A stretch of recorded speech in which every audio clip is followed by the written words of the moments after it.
I think we're live, I think. There we go. Okay, we are indeed live. My lighting is jacked. Yeah, everybody.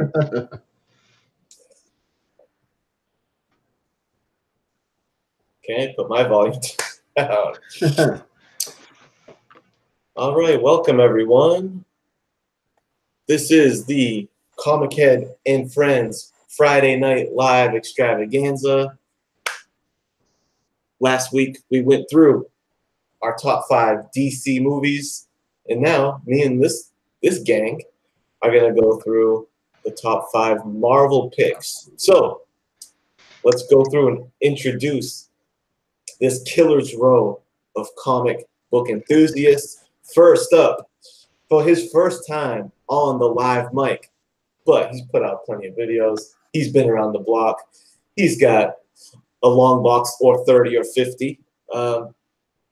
Comic Night. What's going down, guys? What's going on?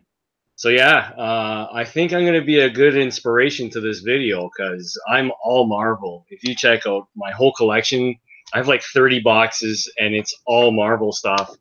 Well, not all. I probably have about a short box of DC. You know, I got to read some of it. Some of it is actually pretty exciting and pretty good, like Killing Joke, Long Halloween. You like heard it here first. He hates DC Comics. No, I'm just kidding. I don't hate DC Comics. Oh, I can't see the chat. I wish I could see the chat somehow. Oh, I gotta set that up. What are you taping yourself on? The phone or no, I got my laptop. I'm just gonna turn my phone on and get this. And what I do, by the way, is open up YouTube in another screen, another window, and kind of have them side by side, kind of. Oh yeah, cool. So yeah, good to join the Comic Night. Hailing from you in Alberta, Canada, or are you? Where in Canada? We got it. Calgary, Alberta. Comic Night. You're from Calgary? That's right. That's cool, man. I'm a Flames fan. No way. Yeah, I am. Where are you from? I'm from Toronto. Ah, right. Comic Night hailing from Toronto, and you heard that silky smooth voice. It's our other friend from up north. It's none other than Dave at Mr. Miracle Comics. How are you, sir? I'm good. How are you guys doing? Good, man. I'm excited that we linked up here. Yeah, for sure. Thanks for inviting me. Absolutely. This is gonna be fun. First guy I thought of. And we got, lastly but not least, coming through with his lighting game has stepped up since the last time you saw him. That's right. So now you can get a clear look at this strapping fellow. Goes by the name of AM at Comics Most Wanted. It's a little better. It's probably not. It's not optimal, but it's a little better. I'm hoping. Anyway, how's everybody doing? Good, man. Are you where do you fall on the Marvel versus DC thing? Oh, I was always a Marvel guy, but I've slowly probably like evened out. I mean, I'm more knowledgeable on the Marvel side, but I like them both the same now. Okay, cool. And yeah, and as far as like knowledge of it and just what you follow longer, I feel like it's going to be relevant with this. Yeah, Marvel. Does that apply the same to you? I get that same sense from you, Dave, Mr. Miracle. Is that right? I go both. I could probably collect like equal on both titles. I guess more Silver Age Marvel than. But you know, I collect a lot of DC. Big Batman fan, Superman, Wonder Woman. Got a big Wonder Woman collection. Very nice. Let me hop into the chat here. Oh no, John's Comics for Kids. He caught me. He caught me. I tried to sneak it past him, man. I tried to sneak past my rebranding from Fave 5 to Top 5, and you know what? He cut right to the chase and caught me red-handed. You know, hey, you didn't invent Top 5 lists, John, so give me a break. You know David Letterman. Appreciate you stopping by, brother. We got Gorilla Grodd in the house, who is a live chat veteran, my man. Goat 99. Wait, is that SWP Goat 99? I'm curious. because that's my homie. Need some clarity on that. Unruly Simeon with the peace sign. My boy always enters the room with the peace sign. Good dude, Unruly Simeon. We'll see if one day we can convince him to make more videos. But so far, he's got a couple bangers up there. He's a surfer of the waves. I'm a big fan of Silver Surfer, and Unruly Simeon is a straight up ocean surfer. Good dude. Thank you for stopping by. Poor Mike. How you doing, brother? Thanks for stopping by. Another regular of the chat. Mr. Garrel, my man. Thank you for stopping by. John's Stacy Gillett. Stacy Gillett. Hey, that's a new name. That She-Hulk one is looking pretty good, isn't it? The glare, I feel like, might be compromising it a little bit, but, you know, it's here. Usually I have my, like, Killing Joke, Batgirl, Batman Adventures 12 up, but I'm putting my Marvel stuff up this time around. That a boy. Yeah, yeah, I'm representing, man. Okay, so without further ado, you know, I was thinking this, a lesson learned here from doing these videos is I like to talk. And once we get going, we just chat it up and it can go off the rails, which is fun. But I'd like to, you know, let's bang out this list, you know, see if we can get this list all ran through in like, you know, 30, 45, 60 minutes tops, get our list in order, and then from there we can get into freestyle mode. Sound like a plan? Yeah. Sounds good. I like it. So I guess we should just start with number 5. Did you guys have a hard time with this list? Because I always have a hard time with the bottom of the list. I ran mine right off in my head within like a minute. Wow, no hesitation. You knew what time it was. Yeah, really. Wow. My first 2 were easy to pick, but my 3, 4, and 5, it was just like a tie right across the board. Yeah, my first couple were easy, and then yeah, the last 3 I had to make a few choices. Yeah. Yeah, What's same up, here. Snake, Comic Books, NYC, Lindsay's Geeked Out Knickknacks. Heck Mr. yeah. Girl, what's up with him? What's up, Mr. Girl? Gorilla Grogs. Good to see you guys. Caleb Murphy, the comic Smurf. Thanks for joining the chat. Nice. One of my new favorites, by the way. Caleb Murphy is the man. NYC, good to see you. Bake the Snake. Lindsay's Geeked Out. Knickknacks. Okay, well, Mr. AM, since coming up with the list was so easy, why don't you let us know what came in at number 5 for you? Oh, number 5 would be Iron Man #1. Ooh. Nice. Iron Man Yeah. number 1. I guess the one that kind of started it all, right? By the way, the one parameter I want to lay down is I didn't limit myself to MCU, just Marvel movies. Yeah, me too. Okay. So I that was a little discrepancy for me. So I wasn't sure if we were doing MCU or just Marvel, you know, like if I could include the Ed Norton Hulk or Yes. Dolph Lundgren Punisher. Ben Affleck Daredevil on the table. They're all at play. Classic. Tom Jane Punisher. We do Tom Jane Punisher. Not into that one. um, Dolph is my man. I will break you. Warzone wasn't bad. No, it wasn't. It was all right. Anyway, so I just want to throw that out there. But I don't know if that changes anything for you, but Iron Man #1, the one that kind of started off the whole MC universe. Yeah, let me see. Go backwards because I did it from first to last, but I'll go backwards.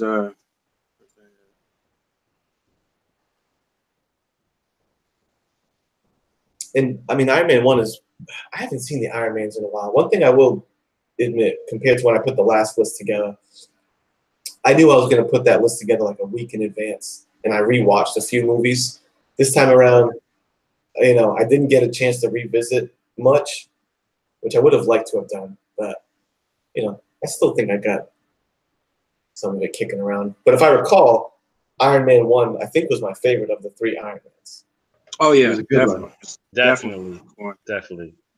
Let me. I'll just. I'll kind of go back. Well, I had the first Ant-Man in there. You're not going to run through all 5, right? We're all going to do our number 5 pick, then we'll all do our number 4 pick. I got you. Forth. Okay. So, do you want to? Since I threw that non-MCUs on the table curveball, do you want me to run through the other 5 picks and come back to you, just in case you want to throw a non-MCU in there? Are you good with Iron Man 1? Keep an Iron Man 1. Okay. Yes. ComicHead. I'm next. Okay. Number 5 is probably one of the hardest ones to pick. There's a big tie going down right there. It was a hard decision to make, but I'm going with that final battle with Dormammu because Doctor Strange has got to be it. Yeah. The whole movie from beginning to end, I've probably seen it like eight or 9 times. I love the magic influence in it. The Ancient One was fantastic. Benedict Cumberbatch, like, how great is he as Doctor Strange? Like, who did the casting on that? Fantastic. Fantastic job. I really liked Benedict as, and if you've watched Sherlock, like, he's amazing as Sherlock too. So, yeah, Doctor Strange has to be it. And that car, the car scene in the beginning where he's like racing around the side of a cliff and he just falls off the cliff in the car and his hands go into the dashboard, like crazy shit. I really enjoyed that. The visual effects are really cool in Doctor Strange. It's like real trippy stuff, which is good to see, you know. Yeah. And I also agree that the battle with Dormammu when his face is there, kind of like this, like, so cool. Really cool. I love the way they took the Ditko influence. Like, fantastic job. Number 5. And you know, they left a pretty good opening for the next movie whenever they do the sequel. I don't know it's taking so long, but I like the way they left. Yeah, with Baron Mordo. Yeah. You know what's interesting too? That I think they mentioned it in Doctor Strange when he's in the Sanctum Sanctorum and I think he's grabbing at some weapons or something, and they mentioned the Living Tribunal. I think in that. If movie. They introduce the Living Tribunal, I will lose my shit. Like, how cool does that guy look? The 3 sides or the 4 sides, like, I mean, that would be incredible. And he played a big role in Infinity Gauntlet, so those cosmic entities, those cosmic guys really need to, I think they need to show up. They say something like the staff. Yeah, they say that's the staff of the Living Tribunal or something like that. That's right. Yeah, that's what happened. Yeah. Got me a little excited. So Doctor Strange coming in at number 5. Definitely a good pick. And I also agree that, like, the casting of Cumberbatch as Doctor Strange is, like, just as on point as Downey Jr. as Tony Stark. Like, it's a really good cast. Totally agree. Feel you on that. My man, Dave, Mr. Miracle, what's coming in at numero 5 for you? Okay, for me, you know, I was really close to picking Doctor Strange myself, but I didn't. The thing that kept me from picking Doctor Strange, I think the movie got a little away from the story and too focused on the visuals, and then it was a little overburdened with the whole origin story, and instead of like the fight with Dormammu kind of stuff. So although it was a great movie, I didn't pick that one for number 5. I picked the X-Men: Days of Future Past. Ooh, X-Men. Good one. Yeah.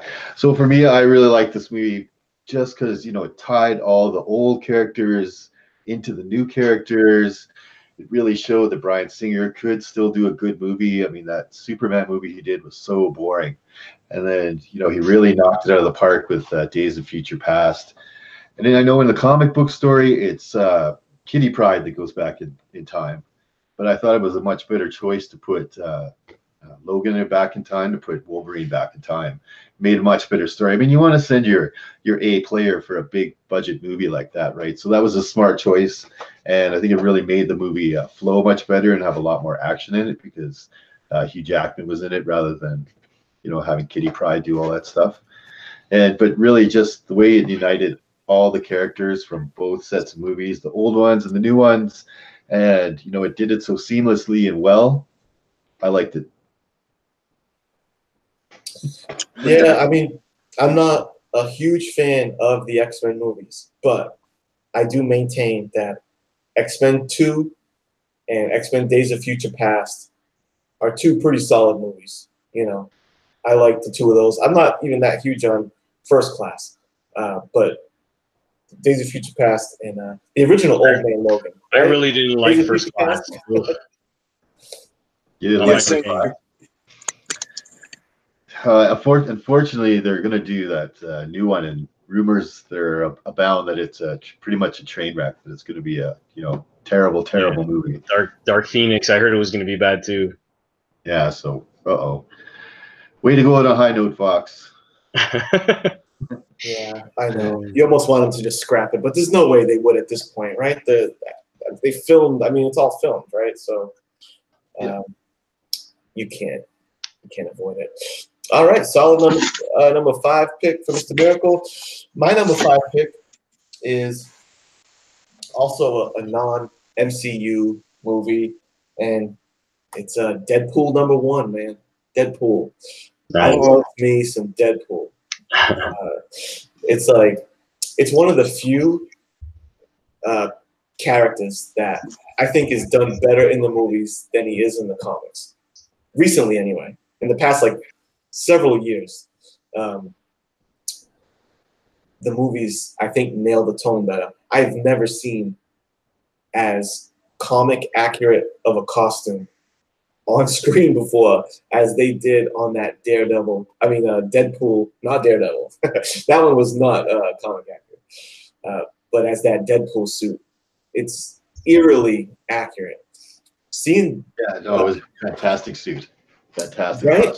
Dude, once I saw Deadpool on the screen, I said, that's it. I want Wolverine in the blue and yellow with the horn mask. I want everyone in the original suits because that convinced me. All the doubt I had of they probably can't pull off that on screen. No, you can. Deadpool showed it. It looks badass.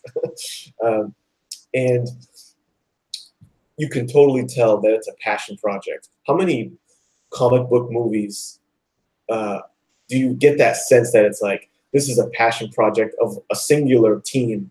They're normally cash grabs, even the really good ones. They're, it's a formula at this point. But that is a movie that you can tell Ryan Reynolds really has appreciation for the source material and wanted to get it right. And, it's fourth wall breaking done right, because I'm not a big fan of that fourth wall breaking stuff. It can get into cringy territory pretty quickly. But I don't think Deadpool does that. So good stuff, even with, I'll be looking forward to seeing a bunch of X-Men characters mixing it up with him. But I like that they just did the limited. I think the first one just had Colossus and Negasonic, right? For other characters.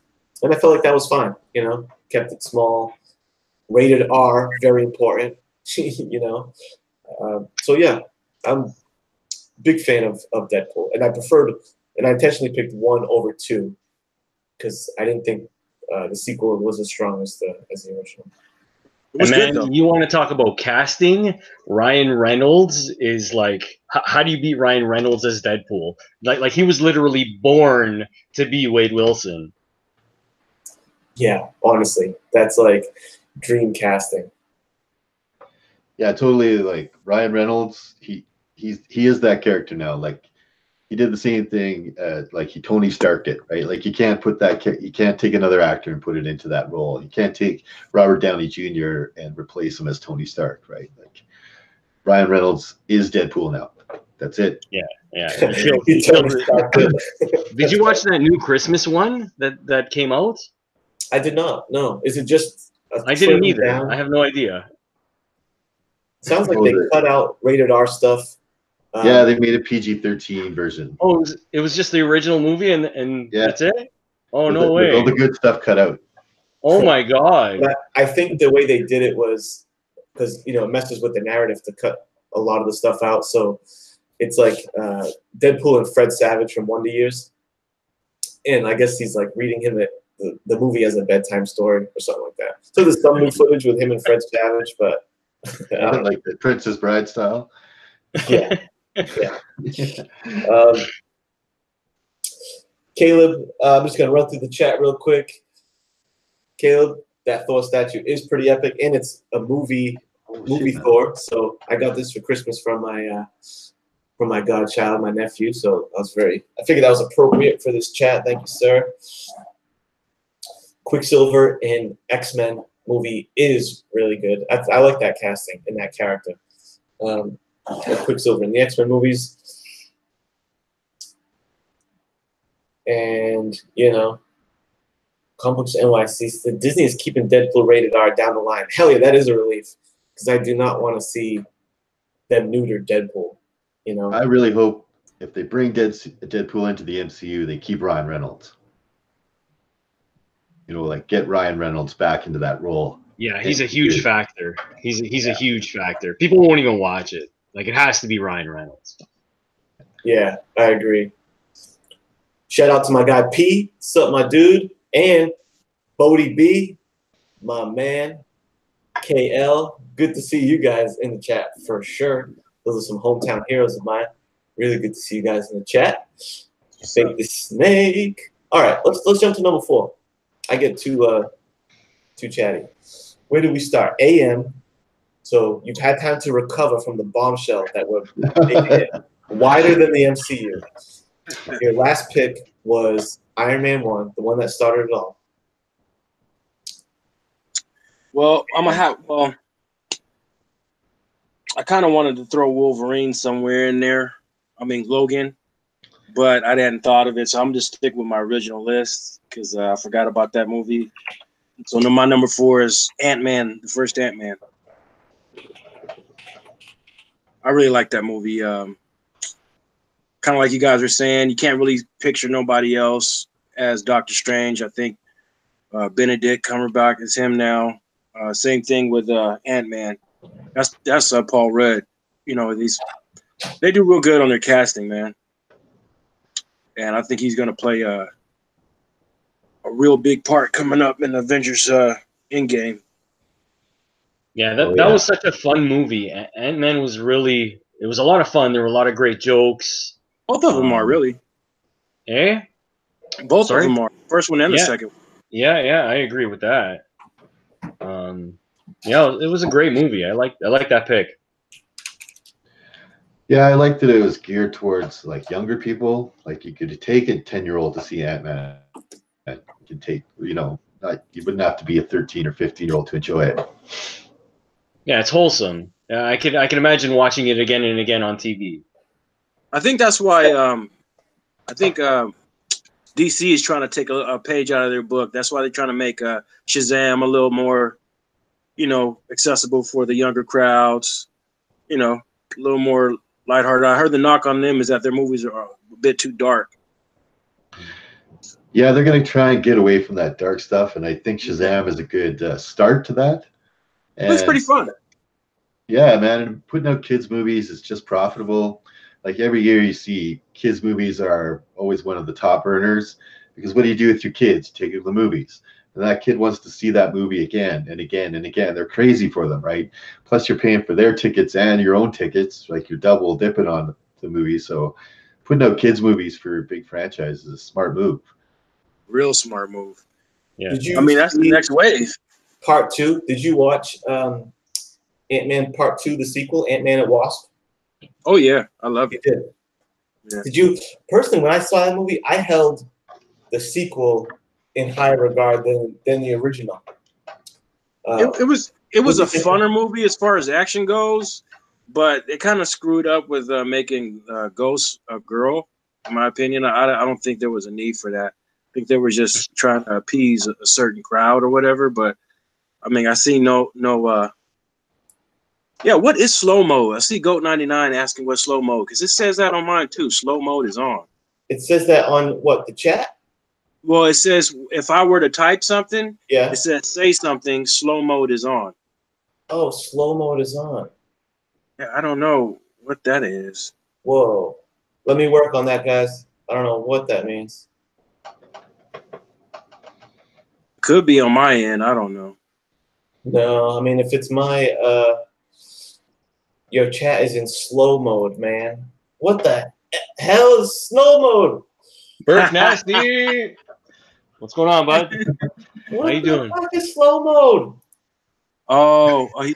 Dave Martin says slow mode limits to 1 chat per 60 seconds. Damn. Nah, man, I want y'all to just have at it. Make your comments count. How do I take it from slow mode to beast mode? Beast mode. If anyone has suggestions on how I can address that, let me know. Even if that means I restart a new one.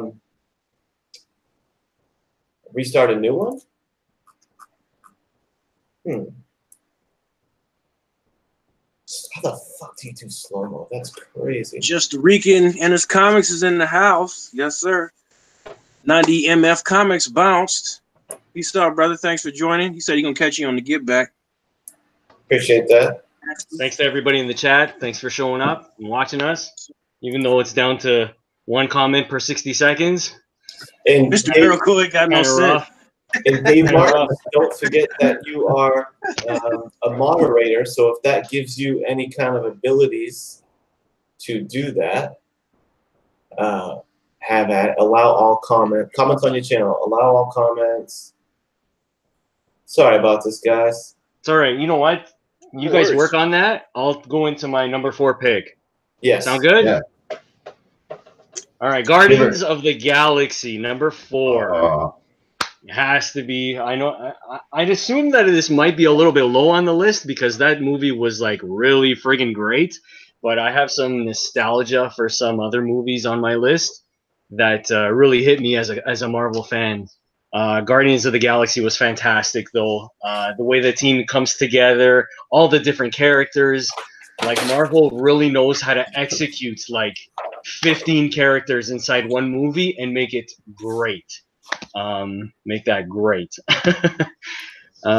Star-Lord, fantastic. Groot, that combination of Groot and Rocket Raccoon, like wow, it came so far out of left field because I'm like, before the movie came out, I'm like, who even reads, like, who cares about Guardians, like at all? The last time I read about Guardians was in like War of Kings, or what's that, War of Kings, I think, which was a pretty fantastic storyline. But yeah, where did they come from, and why is this movie so good? Yeah, when it first they announced the Guardians, I was like, "What?" And then I remember reading about these guys. It's like old '70s comics and stuff. Yeah, and then, they can't even keep an ongoing. Yeah, and then it's not even going to be these guys. It's going to be a bunch of different guys, like Rocket Raccoon. What the fuck, right? And then totally had low expectations for this thing, and when it came out, it just blew me away. I was like, wow, what they could do with a bunch of unknown characters and a really good director and a really good story with a really good cast. Yeah, it just goes to prove that it's not the characters, it's good writing. Yeah, it really is good writing, and they aim it for, like, it's a fun movie, so they aim it more for adolescents or teens or something like that, right? To make it more, it's fun. It's a movie I'll always watch if it's on TV. Yeah, they really did a great job. I've probably seen that movie 10 times. Easy. Agreed. Oh shoot, it was on Netflix. I probably seen it 25 times. Had that movie on playback. I think it's playing right now. Yeah, really. Yeah. No, that's Guardians 2. They got Guardians 2 up now. That's just the same. Yeah. Who knows? Didn't enjoy that movie as much. Who knows what'll happen with Guardians 3 now that James Gunn is off that project? I heard he was back on. No, he's not on. James Gunn, yeah, he's on Suicide Squad now. Yeah, didn't he switch over to DC? Anyways, whatever happens with Guardians 3, like, or what, 3 or 4? 3, right? 3, yeah. 3. I hope Adam Warlock makes an appearance for Christ. You know, like I'm 100% with you. They showed the woman in gold. I don't know if they called it a race. I don't know if they called it a race or something, because Adam Warlock was more created by the High Evolutionary. So it's not a race, but whatever. I'll just go with it and imagine it's a race because they're gold and she made him in a cocoon. Whatever, that's fine. Just bring him in and let him save the galaxy. I'm fine with that. I mean, they called him by name. They got the cocoon and she was like, I'm gonna call him Adam. So, you know, pretty much. And Burke Nasty, I'm not just drawing on my desk. I'm making a nice little list template for us so I can remember what everyone picked.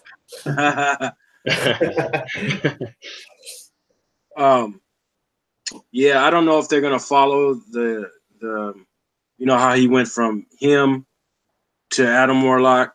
I don't know if they're gonna do that because it seemed like they were going with the him side of it by putting him in the cocoon and showing the cocoon and everything. But then she, like you said, she referred to him as Adam. So I don't know. It seems like they're kind of gonna skip the middle and just somehow merge their origin stories together, I guess. I don't know. I don't know. I just which is fine by me because I don't care if they follow or they don't follow what the comics did. It matters to a certain extent to follow the character, like the design of the character. Don't make them out of character.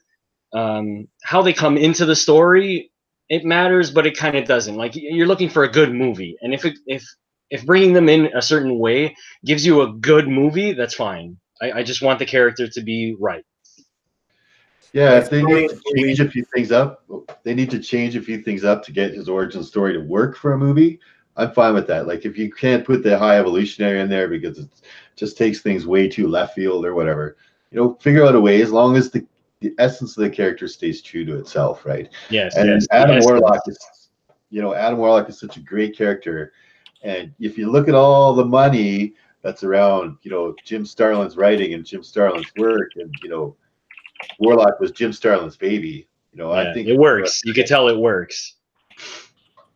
And if you're a movie producer and you're looking at the dollars behind Jim Starlin's stuff, anything that you suggest, oh, who did it? Jim Starlin? Yeah, approved, right? Like, go.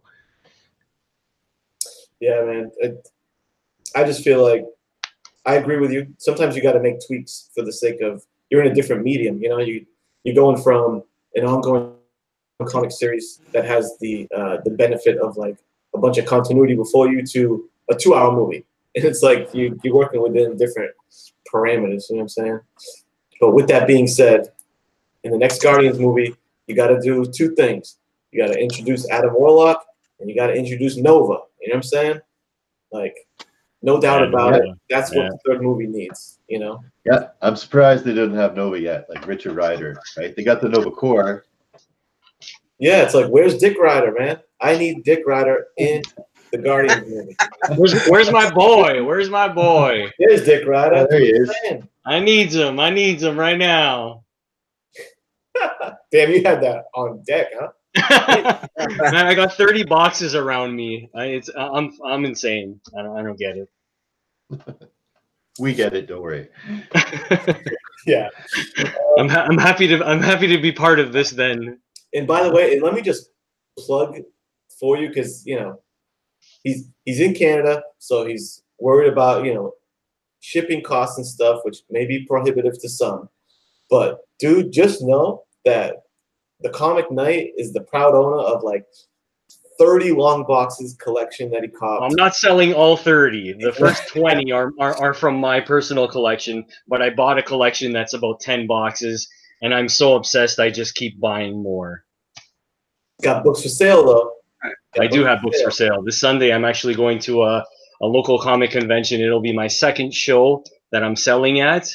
There's some more details on my channel. I made some videos about me going through the collection, pulling out some keys, whatever, random stuff, random talk. And yeah, if you like comics, I'm sure you'll like it. That's interesting. Mr. Miracle, what what's doing it for you at the number 4 spot? For number 4, you know, I picked almost same as you, bud. Deadpool. Deadpool, the first one. Love that movie. You know, thought Ryan Reynolds was perfect. You know, they had him as Deadpool in that end of that origin story. You know, the one with the big bladey hands. Yeah. So, you know, watching him actually be Deadpool and become like a good character, and like you said, the costume was on point. Colossus looked fantastic.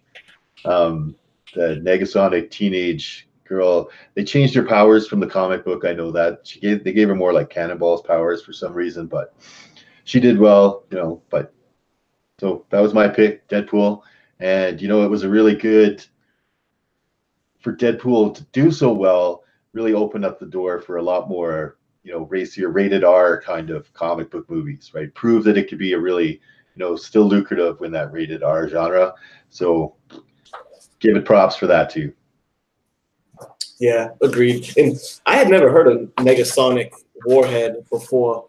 And to be honest, I haven't seen her since either. Like she's like psionic powers. Like she's got telekinesis or something in the comic book. So they changed her powers up for the movie. They just liked the name, so they used it. Yeah, I guess it's a cool name. Funny, like look how many jokes Deadpool got to make around that name alone.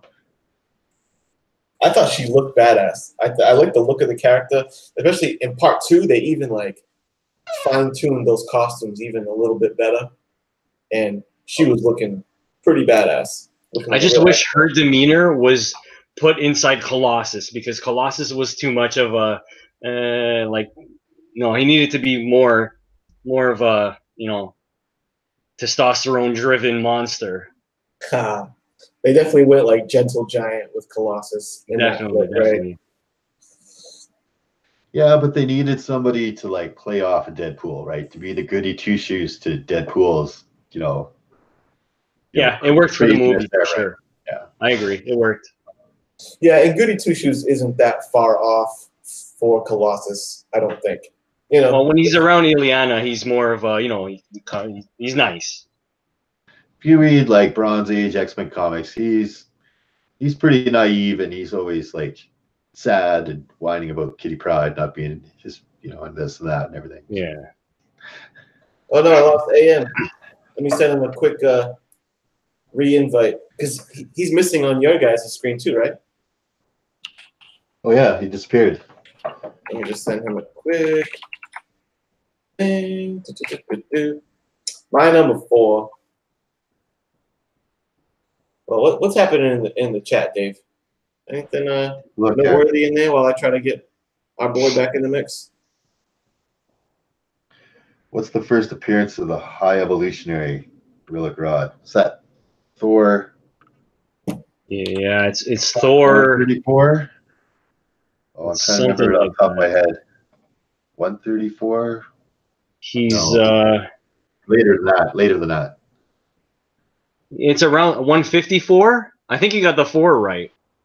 Is it 154? It might be around there. Where do I have it? Yeah, I'd have to go digging for it myself. Yeah, I don't know where I have that. Whose first appearance are we talking? The High Evolutionary. Ah.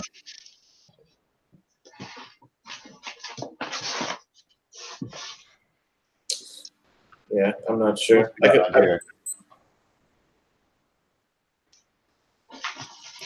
Man, where's my boy AM? Where's my boy? Got it. I found it. What do you got? 134. Hey, I said it. I got it. You got it, bro. All the way from Calgary, bud. Steel trap, buddy. Steel trap right here. That's wild. All right, well. I should have showed these off before. How about them? That's the one I need. That's the one you need? I got the cocoon one. I got the first cameo appearance. Yeah, I got 2 of the cocoons. Kevin? I got 2 of the cocoons there. That's a nice one, eh? Yeah, that is pretty sweet. Yeah, I'm gonna do one of my character videos about Adam Warlock. I got it all set up, man. It's gonna be a big one. When I did like my first I'm appearance video, excited. yeah, when I did my first appearance video, I specifically left Adam Warlock out of it because he has the most complicated first appearance to try and collect and figure out of any comic book character. So yeah, I wanted to do his own video, a special one. You know, just like the Galactic Silver Surfer one I did, I'm going to do this one for Adam Warlock. Man, right after this, I'm going to head over to your channel and sub it. Oh yeah, that, Nice. you got to sub Mr. Miracle for that undervalued comic information goodness for sure. Sounds good. So yeah, I guess that brings me to my number 4 pick. Bodie B, I appreciate you, brother, offering the. Maybe I need to look into Streamlabs where people can get donations. Either way, I'm just happy to get views, man. At this point, I'll settle for a view and a comment. You know what I'm saying? That's all I do it for, just for fun. But I appreciate the gesture. Number 4 for me, this was like the tough one because there was so many different. This was the one spot that I wasn't sure of. But I ended up going with this one. Hold on. I got the book that goes along with it. I went with Civil War. Civil War, man. You know, first, I'm just a fan of the story. Sometimes I feel like superheroes fighting each other can be a played out premise sometimes. You know what I mean? Like, oh, we're going to fight each other now. It's just like an easy thing for people to do. Now, obviously, let's just get one of the dopest scenes in all of Marvel movies out of the way. The airport scene. Airport fight. Yeah. Dude, that airport fight, I'm gonna be honest, it's one of the main reasons I picked it. You know, that shit blew me away when I first saw that in the theater going down in front of me. I was like, are you shitting me? Never seen anything like it. Under roofs, you know? Yeah, no, right. Spider-Man's introduction, that was the first time we saw Spider-Man in the mix. And How about when this happened? You remember that one? Hell yeah. Yeah, buddy. That's what happened. Dude, look at you. You were like on deck. Oh, but I got 5-6 boxes right around here. You were on fire. Thanks, bro. And Bodie B makes a good point of like Winter Soldier and Civil War were the two that I was tossing back and forth between. Because I feel like Winter Soldier technically has a better story and is like a better film, I guess. Because it's a pretty tear away the costumes and all that shit. It's a badass like spy thriller. Winter Soldier, you know, and Winter Soldier looks like a badass. But I went with Civil War. I thought they pulled off the Tony Stark versus Captain America well. I thought that was like a believable scene. I was emotionally invested to see those two going at it. And like that's the crazy thing that the MCU has established is it's the same reason why reading comics is cool, because I can read Civil War and some of these panels are like hitting for me because I know what's happened in the past whatever years with these characters. So the continuity helps you get more out of the story. And that was one thing that Civil War was able to benefit from. Like we've had Captain America and Iron Man in films for a while now. So to see them beef, you know, it actually meant something. And I thought they pulled it off well. I thought the villain was good. I'm glad they didn't, you know, they went with like just it was a believable story too, because I like how it picked off from, what was the name of that country that they destroyed? Sokovia? Sokovia, yeah. It was a good pickup from, you know, from Age of Ultron, which was, I really did not like Age of Ultron. That movie sucked. That's a strong word, but I wasn't a big fan. I hope Age of Ultron didn't make anyone's list. I don't know. No, fuck. The way they did Ultron in that movie pissed me off so much. Like, Yeah. Ultron doesn't have a personality, man. He's just like, all right, initiate sequence 5, eliminate. You know, like Yeah. he's not into like, oh, I have all these emotions and worried about it, and this is my motivation. His motivation is destroy. Yeah. Right. He's just going to do it. Yeah. I was expecting more, but it was Civil War picked up off of that movie well with the Sokovia thing, It did. I mean, it was still a good movie in like a comic book sense of a movie. There's a lot worse movies than the Age of Ultron, but definitely not a top fiver. Yeah, agreed. But yeah, Civil War did it for me. What do you guys think? And don't be shy to shit on my picks if you feel so inclined. I think it's kind of fun to. I don't know if this movie made your picks or not, but what are you guys' general thoughts on Civil War? Top 5 worthy? Yeah, I'd say top 5 Oh, worthy. That scene at the end's solid, man. It reminded me of being on a roller coaster. It's fantastic. Yeah, the whole like the pacing of the movie, and there's so much action, and then all of a sudden it just culminates in that big, huge scene, and it's just Civil War. Good pick. Cool. All right, well, let me write that in here. And did we lose Aaron? I don't know. I'm about to jump in on an Aaron rescue mission real quick and see what I can do. So, I'm going to stay in the chat, but as I do that, take it away, Comic Knight, which will jump to you on what you're. Now we're getting into the top 3. We're getting into spicy. Yeah, top 3. Top 3's heavy. Yeah, these are heavy. probably gonna have the same 3. Yeah, I think I have a feeling we won't. There's so many movies to pick from, so I'm very curious to see. Okay. All right, my third pick, X-Men 1. It had to be, because when I was at that age when it came out and I saw Wolverine on screen, I lost my shit. And he was fighting Sabretooth.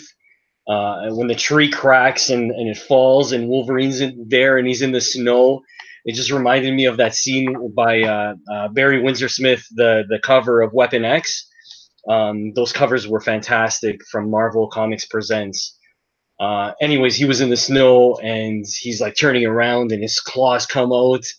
Oh man, what a scene. That was fantastic.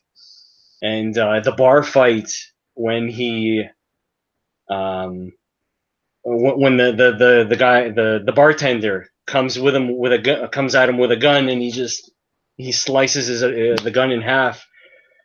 Oh, it's nostalgic and just totally like I really love that movie. It was good. It had some great scenes, but again, I think it got bogged down a little bit too much in origin story, right? Rather than the pacing of the movie kind of got held back from it. I think it could have been the best. But all origin stories really suffer from that. It feels slow because I guess we know the origins and stuff. Like Spider-Man isn't anywhere near my list here. That's strictly because origin stories. Like, how many times do we have to find out that Ben is gonna die? Like, spoiler alert. Yeah, no doubt. Great responsibility. Right. Yeah. I think nostalgia is influencing that pick a little bit, sir. 100%. 100%. Holy. Yeah, there you go. If you were looking at my face while I was watching X-Men 1 for the first time, like you probably couldn't help but laugh because I was just struck. I was awestruck. Yeah, there was definitely some. People always say like Iron Man 1 started. It started the MCU, obviously, but like that's what started this era of like legit movies. But X-Men 1 is the one that started legit superhero movies. I mean, hell yeah, really good stuff. However, I'm of the opinion too, like Centauri Stir Fry pointed out, he lost his shit when he saw that Wolverine was a 6 foot tall, handsome Australian guy. You know, there's Hugh Jackman is a solid Wolverine, but I still got some issues. He's a pretty boy. I'll give you that. Yeah, he didn't look the part. No, for Wolverine, he's a pretty boy. He needs to be more rugged. Yeah, he's a good actor though, and he got more ruggedness with time, I suppose. But you know, Dave Martin was a good point. He would say that Blade actually started the blockbuster comic book adaptation. Oh, Blade! I could have put Blade on my list. That's for sure. Yeah, Blade, dude. Just something about Wesley Snipes in that role that was pretty freaking cool, man. Solid casting. Perfect casting. Yeah. Yeah. Like, and there is rumors that Blade, you know, they talked to Wesley Snipes about redoing it for MCU. So yeah, that'd be cool to see fucking Blade make a comeback with Wesley Snipes. Yeah, that would be awesome. It would. I want to see a Blade and get Nicolas Cage and Wesley Snipes asses out into the game. I want to see a Ghost Rider and fucking Blade team up. Yeah, man. Fuck yeah. Oh man, I don't know. I can't hold back. Nicolas Cage as Ghost Rider again? No, man. I need some new blood. I need some new blood. That piece of wood don't act for me. I know. I don't necessarily blame you. He was good in that movie. That movie that dropped this year or last year. Molly, was it name? Maggie? Nah, never heard of it. It was pretty good. It was almost like a B horror movie vibe. And he did really good in it because it was almost intentionally cheesy. I have to wait for it to come on Netflix Canada. Yeah, you do. It's worth watching if you see it pop up. All right, so let's see. Comic Night, we got X-Men 1. Hot take. Hot take with X-Men 1. A little controversial. Patrick Stewart, though, is Professor Xavier. Nailed it. Dope. Nailed it. Ian McKellen is not my Magneto. He's too old. He's too frail. I'm not into it. I don't know if that's a hot take or not, but I was not a fan of Ian McKellen as Magneto. Maybe on his deathbed. Maybe Magneto on his deathbed, but not on his prime fucking shit up with magnetism. Fucking old man, his loose skin. Yeah, come on now. It made him like the biggest nerd of the year because like he was in Lord of the Rings and in X-Men, right? He was Magneto and friggin' the Wizard there. Yeah. Yeah, those are huge. Gandalf. Yeah, it's not fair. All right, Dave. Where do you? We're getting to top 3 territory here. So these are the big guns. Top 3, brother. So you were worried about picking Civil War, but I picked her too. Yeah, baby. There you go. Strong film, right? Strong film. You know, it's totally really set the Russo brothers apart from the rest of the directors. You know, showing they could do a huge project like that with so many characters, and you know, gave Marvel Studios a lot of confidence in them to do Infinity War. And it just, you know, the movie itself, like I said, the pacing was really on point. There was really good high points, really good lower points, but the pacing, you know, that kept you involved still. And yeah, as a movie, it's really great. And as a comic book movie and seeing the story played out like it did, I was, you know, definitely top or number 3 for me. Yeah, top 3. Feel you on that, clearly. Good pick, good pick. And even the introduction of Spider-Man, like, wasn't that it? Wasn't that where he came into the Avengers? Mm-hmm. Yeah. Like, Yeah. that was fantastic. So yeah, and I thought they did a really great job with Spider-Man too. Tom Holland did a great job. The way, you know, he is way more on point with his quippiness, you know, than the last guys that have done it. And that he was actually a teenager was, you know, good. He wasn't a 25-year-old guy trying to pretend to be a teenager. Yeah. Imagine Toby doing that. Imagine Toby filling that role. So, all right. Well, let me jump to this. Let's try to rock and roll through this list because just a quick note to the chat, just so you know, what I'd like to do is have us knock out our top 3, finish off this list, and then once we do that, I'd like to get into more of a freestyle discussion mode with you guys in the chat. And once we get done with this, I would like to hear what movies did we not put in our list that you guys would have picked. Let us know. And also, I want to get into some what Marvel movies do we want to see. Let's do some fan castings if you want. because I'm seeing some good shout outs in the chat, and I'm like, oh yeah, I want to dig into that, but I don't want to get too sidetracked off my list. So just want to give you guys a heads up if you want to get your gears turning. Once we knock out this list, let's just get into chat mode and mix it up. So with that being said, my number 3 pick, and my top 3 are almost interchangeable. Like my number 3 could be number 1, 2 could be 1, whatever, 1 could be 3, but give it to me. Show me what you got.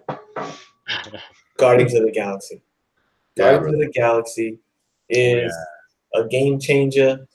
I peripherally knew about Guardians of the Galaxy, and I've been reading comics for a long time, and I didn't even give a fuck about Guardians of the Galaxy when it came out.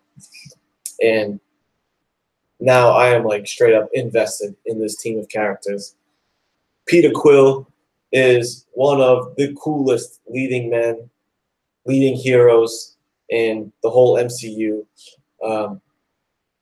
Off the hook. They introduced the cosmic universe in a really, because that's really the first movie that we got to see Cosmic Marvel, if I'm not mistaken. So that movie was an important bridge to where we're at now. You know, now that we're getting Thanos and Captain Marvel and all this space stuff, couldn't have pulled that off without Guardians of the Galaxy. And Guardians of the Galaxy had to be good, because if, you know, they could have bridged into like a lame space universe, you know. They pulled it off very well. That they gave us a taste of these different planets and these different characters in a way that I was invested to see more, and you could build on it. Groot, Rocket Raccoon were both executed very well. They just hit it on the head. Part 2, not so much, in my opinion. It was okay.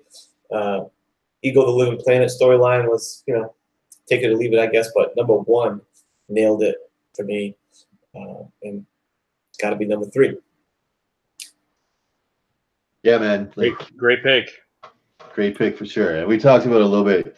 And we all bring it up in that, like, nobody knew who they were. Like, nobody gave a rat's ass about the Guardians of the Galaxy. And especially the characters that they picked to be in it, like Rocket Raccoon.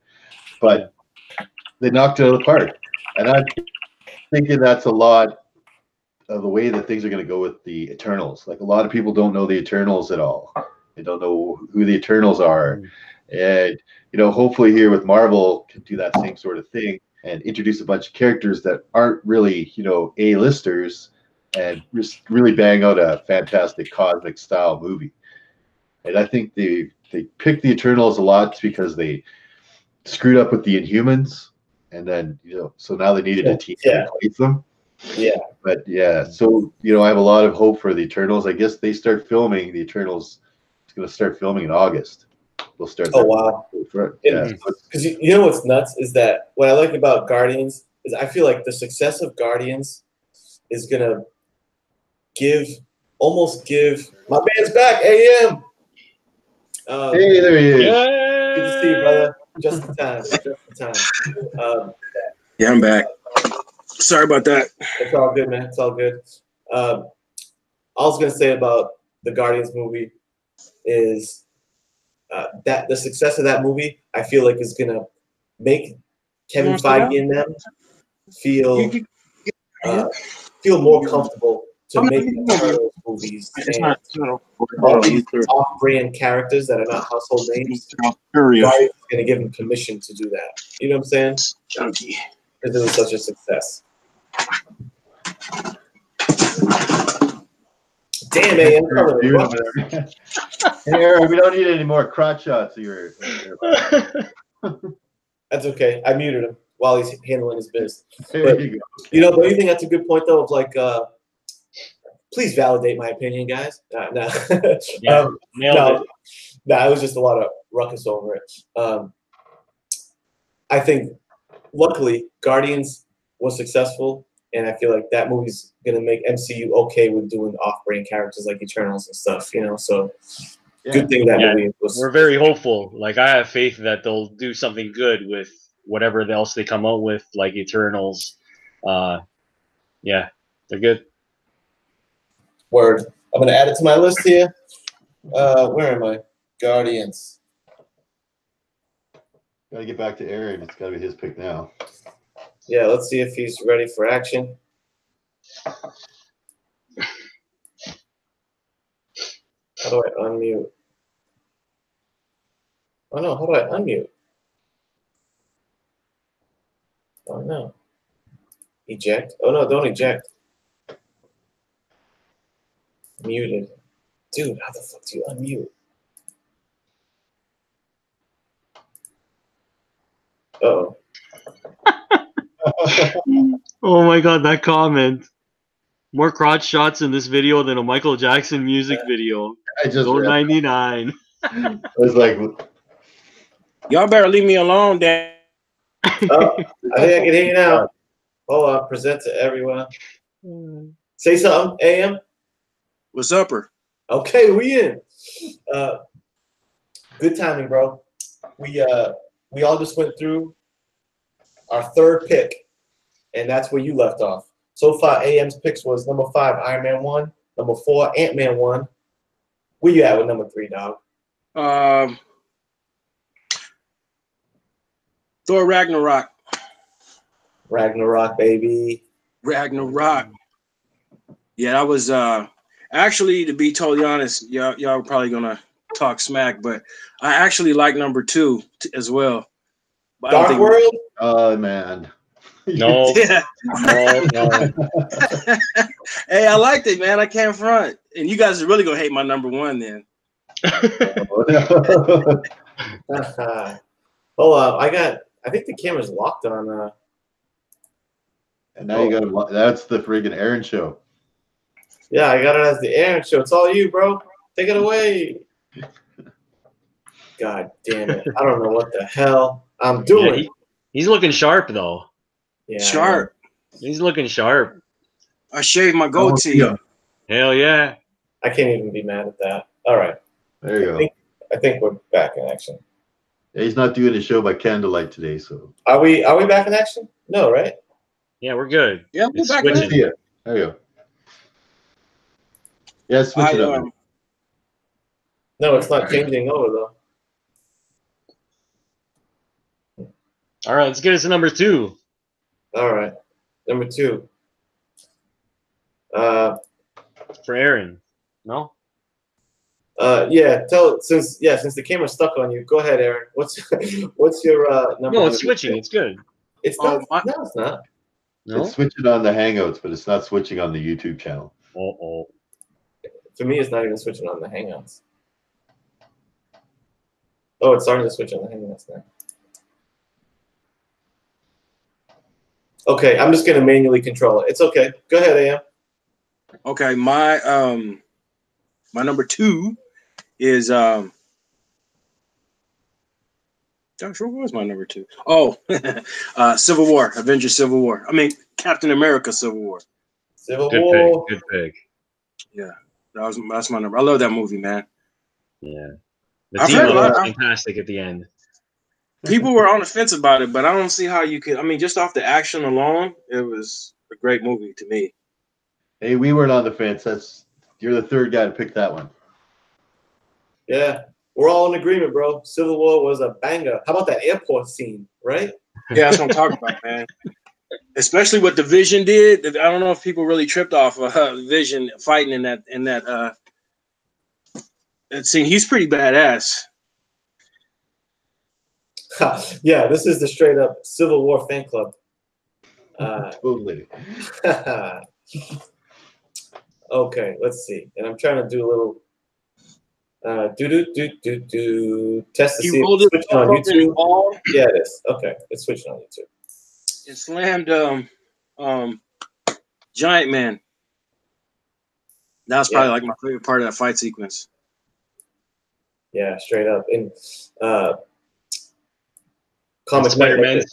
Spider-Man swings around him and does the at thing, like the Star Wars. Yeah. That was awesome. He's like, how old is this kid? He say, well, what did he say? Remember when they're on the snow planet with those walkie thingies? Yeah, it was a great scene. Comic Knight, hit me with that deuce. Avengers number 1. Avengers number 1. Oh, he's on Nostalgia Fire tonight. I'll make this one quick. Yeah, it's all to do with nostalgia. When I was sitting in that theater, it was like I was on a roller coaster. It was the first time in my life that I got up from a movie, and actually, I didn't even get up right away. I sat there for a good 15, 20 minutes with like 4 of my friends, and we just like, wow, that felt like we just came off a roller coaster. It was so good. Yeah, quick one. Number 2 is my Avengers 1. Yeah, I mean, you can't beat that fucking that shot, that panning around shot of all the heroes for the first time when they did Oh, that. bud, chills Something and about tears. that. I was like, oh baby, Chills and tears. tears, yeah, chills and tears, and a little jizz. Oh, I was stuck to my seat, bro. Yeah, I remember I remember hearing about that movie and being like, oh yeah, it's Josh Whedon, and being like, oh my god, because I know I've talked that like Lost is our favorite show, but for number 2 for me is Firefly.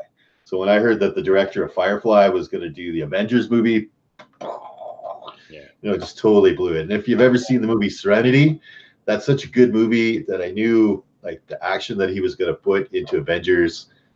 I was just like, oh, I knew it was going to be $1 billion movie. They killed it. It was so good. Yeah, they really did. Oh, and you just mentioned Lost is your favorite show. By the way, Bodie, this is the first time my homie Bodie is in the chat. You heard it right. We're big Lost fans, and I'm going to be on a Lost fan show discussing Lost in a couple weeks. I need to put you on to that show because there's only a few bigger Lost fans than me in this game, and Bodie B is probably more knowledgeable on the Lost game than I am. He is a beast. But what happened at the end of Lost? I stopped watching after 4 seasons. No, don't get into this. You want to know what happened? Business. No, I don't want to know. Business. That's what happened. I gave up. I gave up on that show. It was so good. It was the best show ever. And then like after 4 seasons, or I don't know, I was like, what is it? Like, where are they going with this? I don't know. Hey, I'm a big Lost fan, but we don't talk about season 6 of Lost. All right, we don't worry about it. All right. So, boom, we got the comic night with Avengers #1, which is still a respectable pick. Mr. Miracle himself, number 2. What do you say? Infinity War. Infinity War. Thanos. Yeah, man, you can tell I'm a big fan of the Russo brothers, right? Like, yeah, this movie, just, seeing all those characters all in this thing and just knowing that, 10 years of movies are coming to a head in these last 2 movies, and just how well it's set up the next movie. And, everybody's like, what? How are they going to come back from there? And the ideas of the quantity realm, and and then there was characters missing, and they did all kinds of stuff, and the hype around it. I got into it. I can't wait for Endgame. Me neither. I'm pumped for Endgame. I'm so pumped for Endgame. It's not even funny. It's gonna be fantastic. I can't wait. That's a great pick. Infinity War was fantastic. Yeah, and hopefully Endgame is going to be just as good. I mean, they're predicting like almost a $400 million opening weekend for this movie. It's like, the hype around it is just crazy right now. Can we talk about predictions after this for Endgame? Like what's going to happen? Hell yeah, we can. I would love to. Because I got a theory. Okay. I want to hear it. I'm into that. So we're close to knocking out the list here. So that's his number 2 pick. My number 2 pick. Let me set the tone here for the number 2 pick. Oh yeah. You know what I'm saying? You got an old ass Logan. He's at the end of his road. He's driving a fucking limo. He's on some bum shit. He's got Professor X cooped up in the basement. He's losing his mind. And he doesn't have his healing ability really anymore. He's got a mean beard. He's finally looking like Wolverine, you know, because he's like a little more rugged now, a little more beat. Hold on, I need a cigar. I need a cigar somewhere. He's dropping F-bombs left and right. He don't give a fuck anymore. You got Caliban in the mix. X-23. Yeah, Logan. Logan is number 2 for me. It could have been interchangeable number 1. That movie is so fire. How dope is Laura Kinney though? That X-23 was like the best casting I've seen in a while. She is, talk about picking the right character, which I imagine would have been pretty hard because she's a kid actually. Dude, making her Spanish like that too. Man. It makes her. It reinforces that she's like a feral beast. You know. Yeah. Dude. Yeah, like for as young as Daphne Keane is for an actress, like she really just she hit that, did an man. amazing job, man.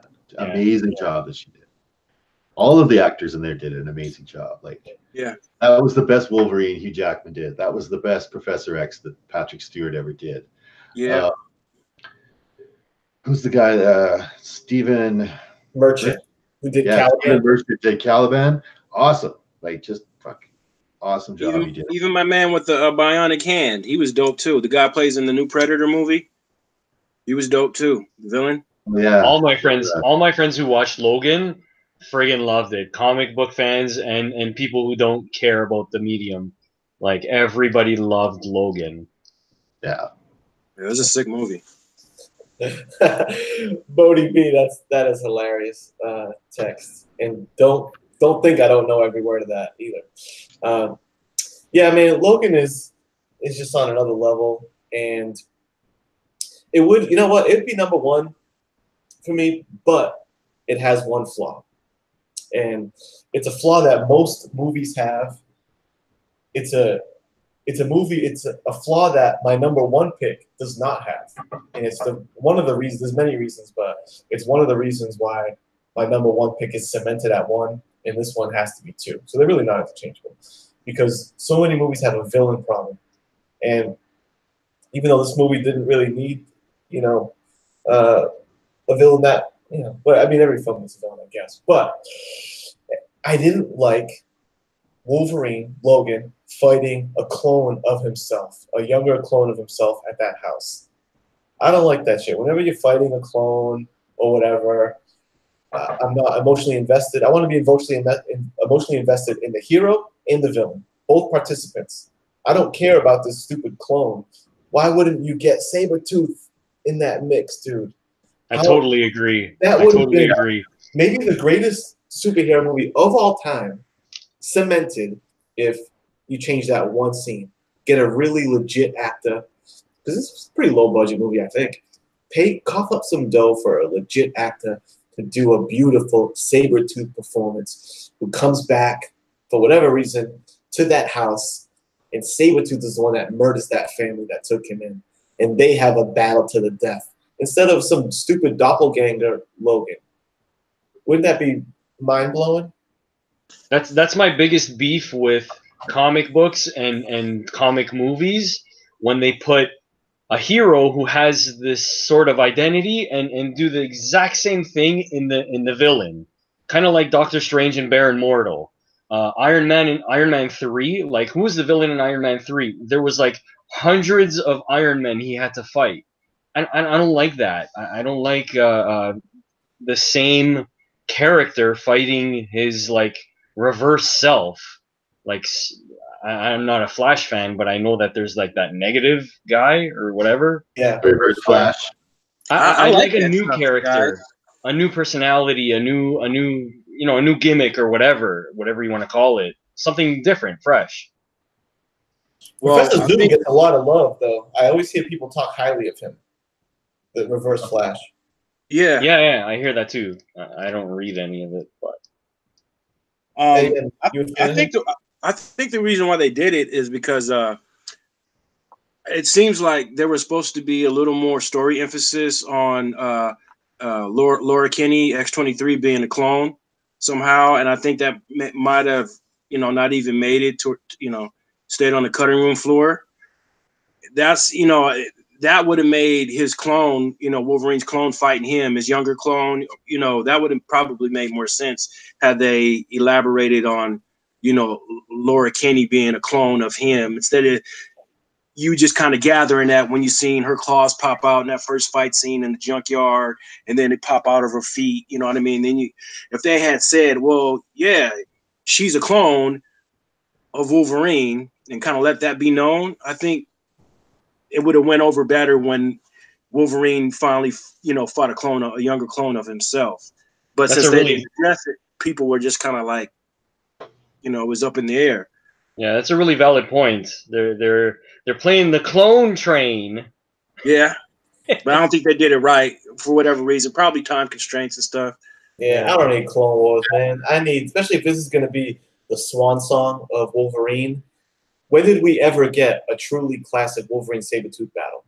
So you're trying to tell me you're ready to... Schreiber. No, I know he was X-Men in 1. it, but is that a classic? I can't even think of like, oh, that was such a classic Wolverine Sabretooth battle. I know they beefed, but Liev Schreiber, I don't know. He ain't my Sabretooth. So I feel like that was a misstep. That's not putting Sabretooth as the villain. As at least, in that moment, or have him fight him in Logan is as big a misstep as not making Joker the villain in Suicide Squad 1. That's right, I said it. Okay. Let's go. All right, now before we drop these number ones, let me just do a quick recap of where we're at, guys. All right? So, AM, Comics Most Wanted. Number 5, Iron Man 1, Ant-Man, Ragnarok, Civil War number 2. Comic Night came through with Doctor Strange as number 5, Guardians of the Galaxy number 3, X-Men 1 number 2, Avengers. I'm sorry, X-Men 1 is number 3, and Avengers, the OG, is number 2. Mr. Miracle, X-Men Days of Future Past coming in at number 5, Deadpool at number 4, Civil War at number 3, and Infinity War at number 2. Your boy, ComicHead, 84, Deadpool at number 5, Civil War at number 4, Guardians of the Galaxy at number 3, Logan at number 2. So this is where we're at. The chessboard is set, fellas. And AM, if you will we have 3 of the ones be Civil War? How much crossover do you think this? I think I know what Mr. Miracle's number 1 choice is, but I don't think I know. Comic Night. I don't know. You're a bag of tricks, bro. He's gonna pick Sam Raimi Spider-Man or something. No Spider-Man. No Spider-Man. Yeah. Dolph Lundgren. I didn't put Tobey Maguire ain't getting 5 miles within my top 10 list. Be the Punisher for sure. AM, I think, is going to have the same pick as me. All right. So, with that being said, AM. No, bro. I'm sorry. We're not going to have the same pick. Matter of fact, you guys close your ears. Y'all about to be mad at me. Oh, that's right. You said we're going to be mad. I love it. I love it. We need some controversy. Let's go. I want everyone's to be different. Hey, I got to keep it 100, though, man. I probably would have put Logan on the list had I thought of it. Like you were saying, out of the MCU. But I gotta keep it 100 and go with my original pick for number 1. Avengers: Age of Ultron. That's my number 1. Oh, number 1. Everything goes to chat on air. Oh no! Hold up, bro. Hey, somebody got to stir it up. Hey, that scene where Captain America kind of lifts the hammer, like that was pretty cool. That's it. That was all. There's no strings on me. Yeah, for some reason, man, I just love that movie. I like the way they did Ultron. I like James Spader as his voice.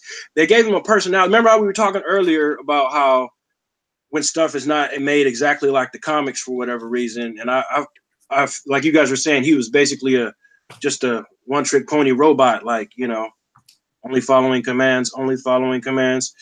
But the fact that they gave him a personality, you know, especially a sarcastic one with James Spader, and the way they made his, I don't know, they just, for a robot, they made him look really sweet.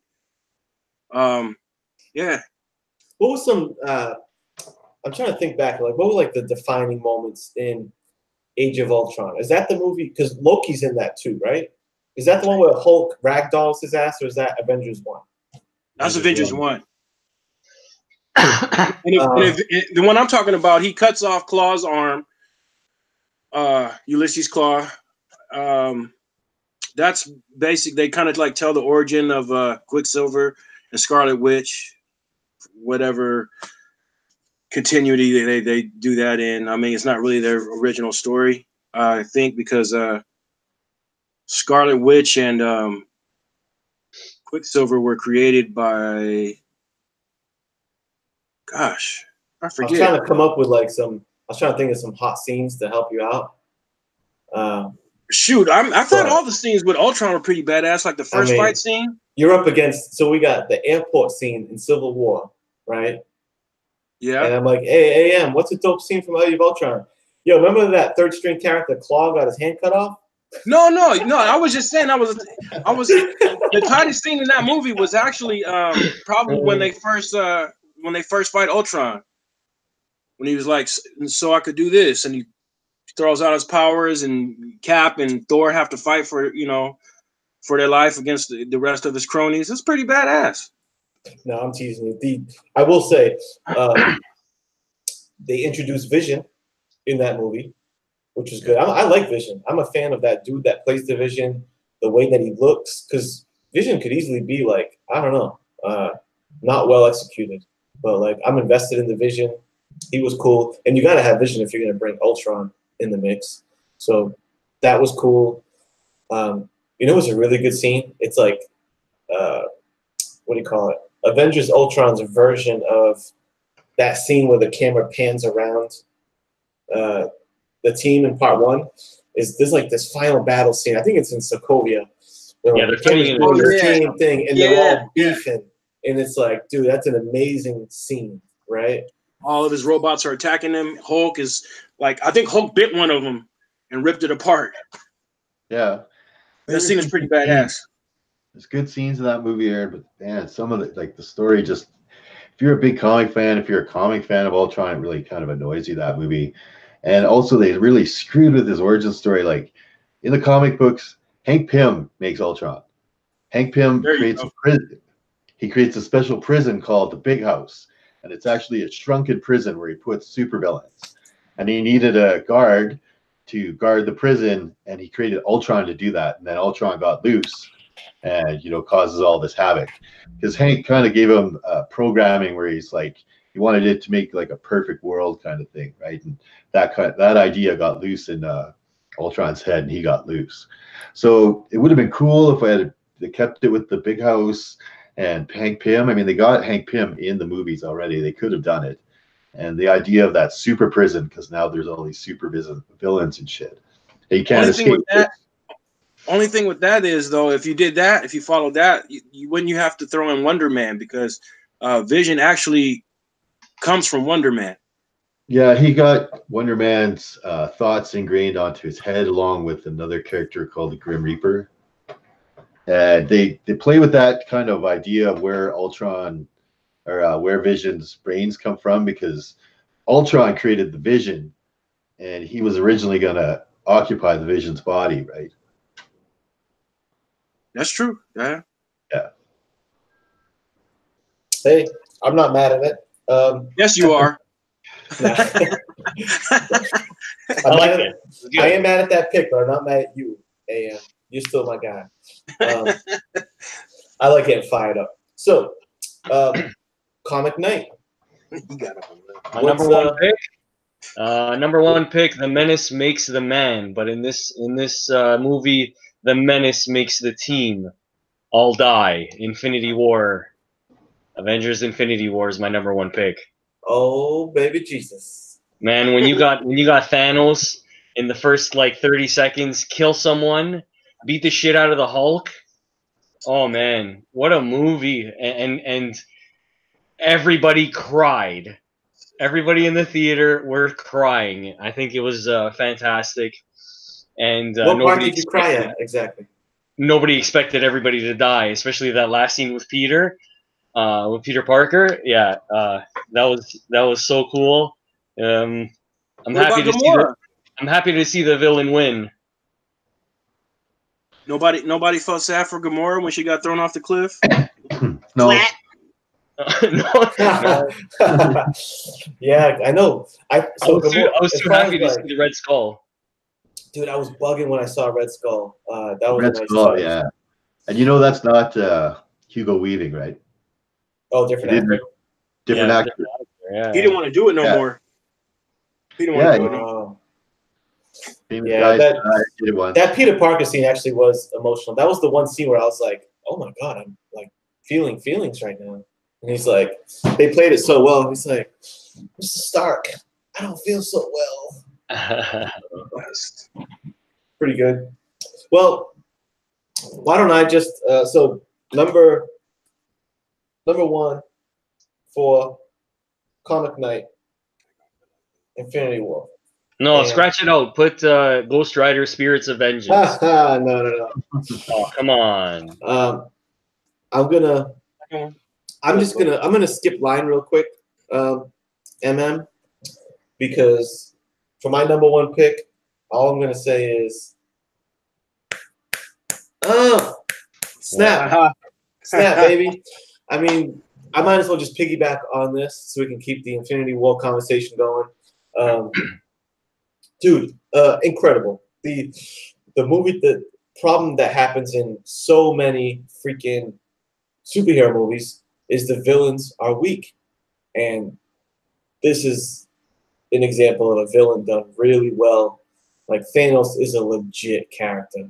Not only is he a legit character, it's basically a Thanos movie. He's like almost a protagonist. I mean, it follows him most of the time. It starts with him. It ends with him. He wins. He accomplishes his goals. Like, it's a fucking Thanos movie, which is nuts. It's a bold decision. He murked fools. It ended on a sad note, basically. It was a marvel. Yeah, Bodie B hit it right on the head. I was about to say, there was mad heroes jam-packed in this movie. And somehow they pulled it off. It didn't feel like a jumbled mess. It felt pretty cohesive.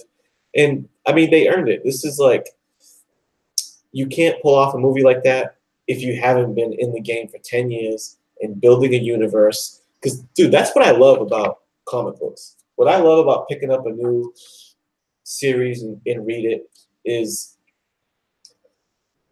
there's all kind of history backing up the story that they're telling me in this book, you know, and I'm feeling for the characters, and the writers can do little things in these panels and trigger like an emotion in me or excitement in me based on stuff that I just know about these characters from the past.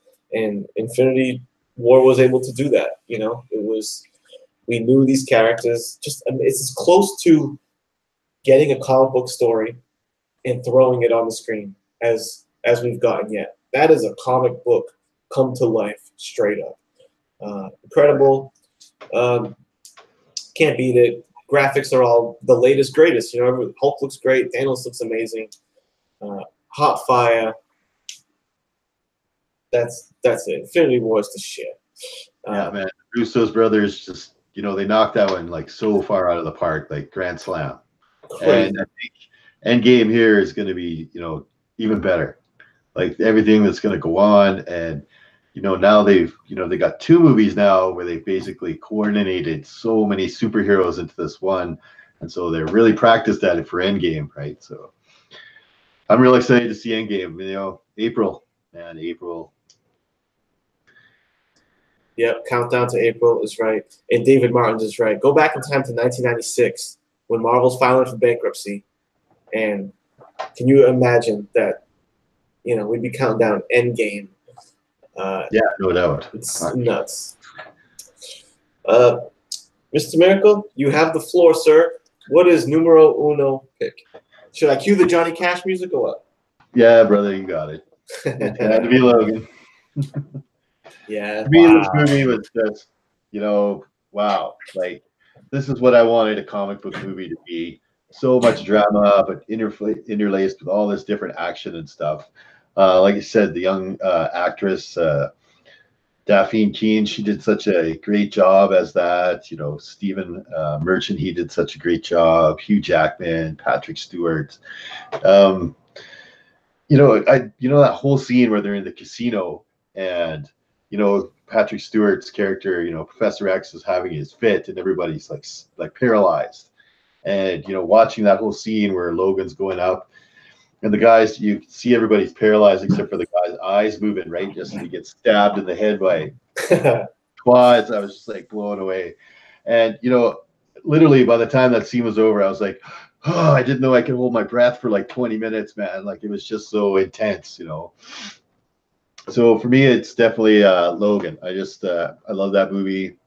I think, it really showed that comic book movies can be a lot more than just a bunch of guys running around punching one another. Yeah. Are you a really big Wolverine fan? I am, for sure. I am. A couple 1-2 Canadians over here. Of course. Yeah. And I know Wolverine Half a Flight. Wolverine is, yeah.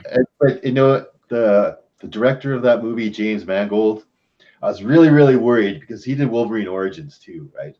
And that movie was not good. Right. Not good. Yeah. Not good at all. So, when I saw what he did with Logan, it was way, way better. Good stuff, man. Yeah, good pick. We did it, guys. We went through our top 5 Marvel movies. We had some agreements. We had some disagreements. It was an emotional roller coaster. Yeah, we do. We know what's up. Bake the Snake with a hot take. Let me zero in on this. Bake the Snake. This just in. He likes Logan. It's good, but to me, it's overrated, lazy writing, and the villain is trash. And he's not a fan of that little Mexican girl. So there you go. There's people on the other side of the fence too. Bake the Snake saying lazy writing. Hey, I feel you on the villain. Man. I mean, I've heard rumors of guys out there that think like Age of Ultron's their best movie, right? Oh my God. Look at all right, P's coming through with his top 5. His number 5 favorite movie, The Punisher. I'm assuming Dolph Lundgren. Number 4, yeah.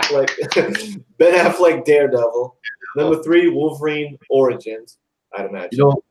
X-Men Origins, Fantastic Four, The Rise of the Silver Surfer. I couldn't believe they did a disservice to my guys, Silver Surfer and Galactus like that.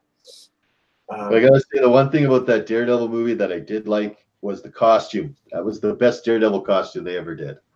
Better than Netflix? No, the Netflix series is nice. I like the one in the movies. It seemed more like the comic book costume. I thought Dave Crockett did it really well. And the Netflix. How dare you? Right? How dare you? David Martin's coming through with his top 5. Avengers 1. See, he's going a little nostalgic if you ask me. But Avengers 1, historic team up. It was awesome to see. Agreed. I don't know why I'm doing Italian fingers, but it's all right. Number 4, X2. Yeah. X2 really was a good. How about when Nightcrawler goes to assassinate the president? What? Amazing set pieces, nailed the core of the X-Men. Agreed. A good X-Men film. Number 3, Iron Man, granddaddy of the MCU, perfect casting. Can't be mad at that. Number 2, Blade, baby. Half man, half vampire, granddaddy of modern Marvel movies. Rated R before Deadpool. Black hero before Black Panther. Oof. Can't be mad at that. Number 1, Spider-Man 2, the much acclaimed Raimi Spider-Man movie. Great pacing, great Dr. Octopus villain. And some say they like that costume a whole lot too. So there's Dave Martins with his top five picks. Anyone else in the chat, feel free to hit me with your top 5s. I'll be happy to share them with everybody. I would, and let's even discuss among ourselves, because there were some movies that like almost made the list for me, but didn't. Yeah. You know, Like so Black Winter Panther. Soldier. Winter Soldier for me. What a great Winter flick Soldier. that was. Fantastic. Civil War as well. I didn't put that on my list, but like my number 5, I have like 4 movies written there, and I'm like, I'm just gonna pick it. I'm just gonna pick it when we're live. And I went with Doctor Strange because I've seen that movie so many times, and I really enjoy rewatching it. Bodie Yeah, I B can with his roll top 5 list. Real quick, number 5, Thor Ragnarok. Which talk about one that almost made my list. This was a tough one to keep off my list. It was, I couldn't put it above Civil War or Deadpool in my mind, because my top 3 were pretty locked in: Guardians, Logan, Infinity War. I just couldn't get Ragnarok above, but it almost did for a couple reasons. One, the heavy Jack Kirby influence in the set pieces and everything. If they start doing, what do you call them, the Eternals, when they start doing these guys, the Eternals and the Celestials, more of that, please. More Kirby influence. I want to see that world look like Ragnarok because I love the bright design. That was like so cool. That hopefully The they run with Celestials that. will look amazing. I can't wait for them to show those guys on the big screen. I think so too, man. I think they laid a very interesting blueprint for those guys with Ragnarok. And then secondly, Make sure you get a copy of Eternals number 2. You want first appearance of the Celestials. Ooh, good call. Good call. I know. I only have 2 and 5. Number 5 is the first appearance of like 5 dudes, five characters, but I need 2 still. 2 and 3. Yeah. And dude, what do you call it? Led Zeppelin. Those Led Zeppelin battle scenes is like unbelievable. Oh yeah. Like some of the sickest freaking action scenes I've ever seen. So. And Surtur was great too, man. Like when he came like up, it's my destiny to destroy you. Like it was just like sweet, man. Yeah, I really enjoyed that. That was awesome.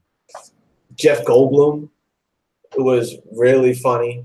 Yeah. That New Zealand rock guy, I forget his name, was really funny.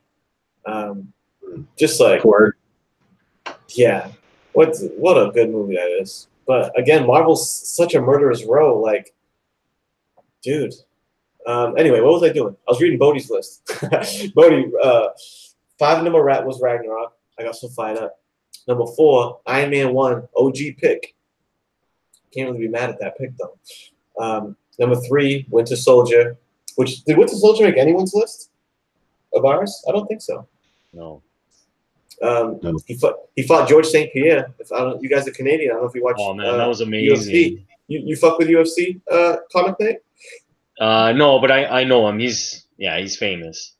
GSP. You know what his famous quote is? He's a very interesting character, and he says he has 3 passions, and because he has a French accent, and he goes, "I have 3 passions in my life: women, dinosaurs, and the violence of the octagon." It's like the most bizarre. Like he's really into dinosaurs. Yeah, he loves dinosaurs. Like legit, he's like an archaeologist type guy. Dinosaurs and the octagon. I was like, oh my god, women, dinosaurs, the violence of the octagon. So shout out to GSP. Terrible French accent, by the way. Yeah, you're probably right. Logan and Infinity War. So his top 2 were the same as ours. But he said he forgot Deadpool. So I say Deadpool should replace Iron Man 1 on the list. Bake the Snake Roberts comes through with Iron Man. Ooh, Iron Man 1's getting a lot of love tonight. Iron Man 1 at number 5. Guardians of the Galaxy at number 4. You can't forget that one, Bodie. Thor Ragnarok at number 3. Infinity War. Winter Soldier, numero 1 for Bake the Snake. Oh, David Martin's with a good point. Are they going to do worst Marvel movie? A lot to pick from, especially pre-Blade. We should do a top 5 worst. That'd be we might have a lot different list at that point. Well, probably all of us would have the last Fantastic Four movie on it. But. Oh, I didn't even watch it. Fant Four Stick.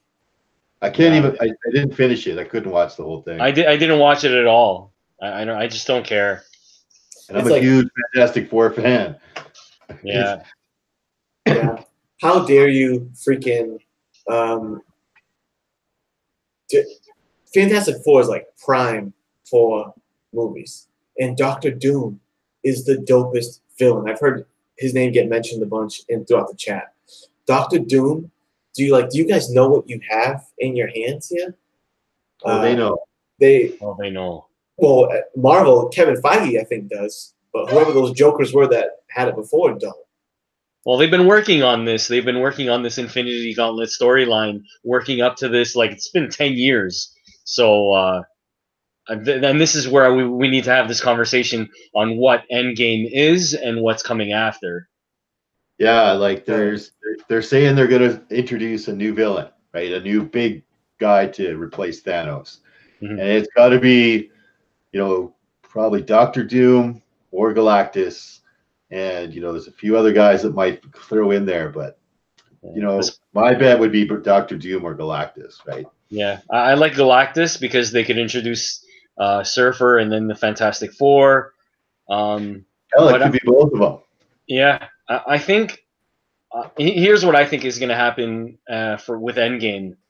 I think they're going to cross dimensions. So what that will do is that they'll be able to recruit other heroes from different dimensions. What that does for Marvel in the next 10 years is be able to say, hey, there's mutants. We have a team called the X-Men. And hey, there's Fantastic Four. Hey, there's Miles Morales. Hey, here's the 2099 family. And there's just like many different barriers to go through. You want them to Spider-Verse it? You want them to enter the Spider-Verse? Oh, everything. Marvel has to extend their reach to make movies for everything. Hey, by the way, did any of you guys consider Into the Spider-Verse when you were thinking Marvel movies? I did, yeah. Yeah, I didn't either. It was real. It almost made my list, legit. It probably would have been number 6. Anyway. Yeah, I got to run to my fridge real quick. Take it, dude. man. Yeah. Let me put the camera. I really think that they're not going to introduce mutants in this next movie. They're going to wait for the Eternals because the Celestials created mutants. The Celestials created humans and the Eternals and the Deviants, right? So they're going to play that up with the Eternals that can explain the whole thing with mutants and everything. Why people have superpowers, why there's mutants, all this shit. So I don't think we're going to see that in Infinity War. I don't think they're going to touch on it. And they don't have the deal with Fox completed yet. And they can't use it until that deal is completed. Yeah, so that's you're true. looking at another 5-6 months for the deal's completed. Yeah. A year after that before we get anything to do with mutants. I think I'm looking more towards like projecting what's going to happen after Endgame. Endgame is just going to open the door to the idea of different dimensions. But I know what you're saying about the Eternals. The Eternals is a big point because yes, they introduced the Celestials, but will the Celestials just create mutants, or will they say that these mutants were here the whole time? Because you can't really say that they were there the whole time unless you go into a different dimension and introduce them that way. Well, they could be there. Like we've already seen the giant head of one of them and stuff, right? They could say they've been here for eternity. Mm-hmm. And Galactus has a lot to do with the Eternals, right? On conflict with them, and then we've seen some hints that maybe Galactus there. Honestly, if I was going to bet on a big villain, I'd bet on Doctor Doom. Yeah. For Endgame? Yeah. I'd love to see any of them. No, not anything. I don't. If he's going to show up in Endgame, maybe at the very, very end, be some sort of, little teaser of maybe a Doctor Doom. But yeah, if it's not Galactus, it's going to be Doctor Doom. If it's not Doctor Doom, it's going to be Galactus. Yeah, I think I read somewhere that Marvel's projecting like the next 10 years, and they're looking at cosmic. So I think Galactus would be a good shoe-in.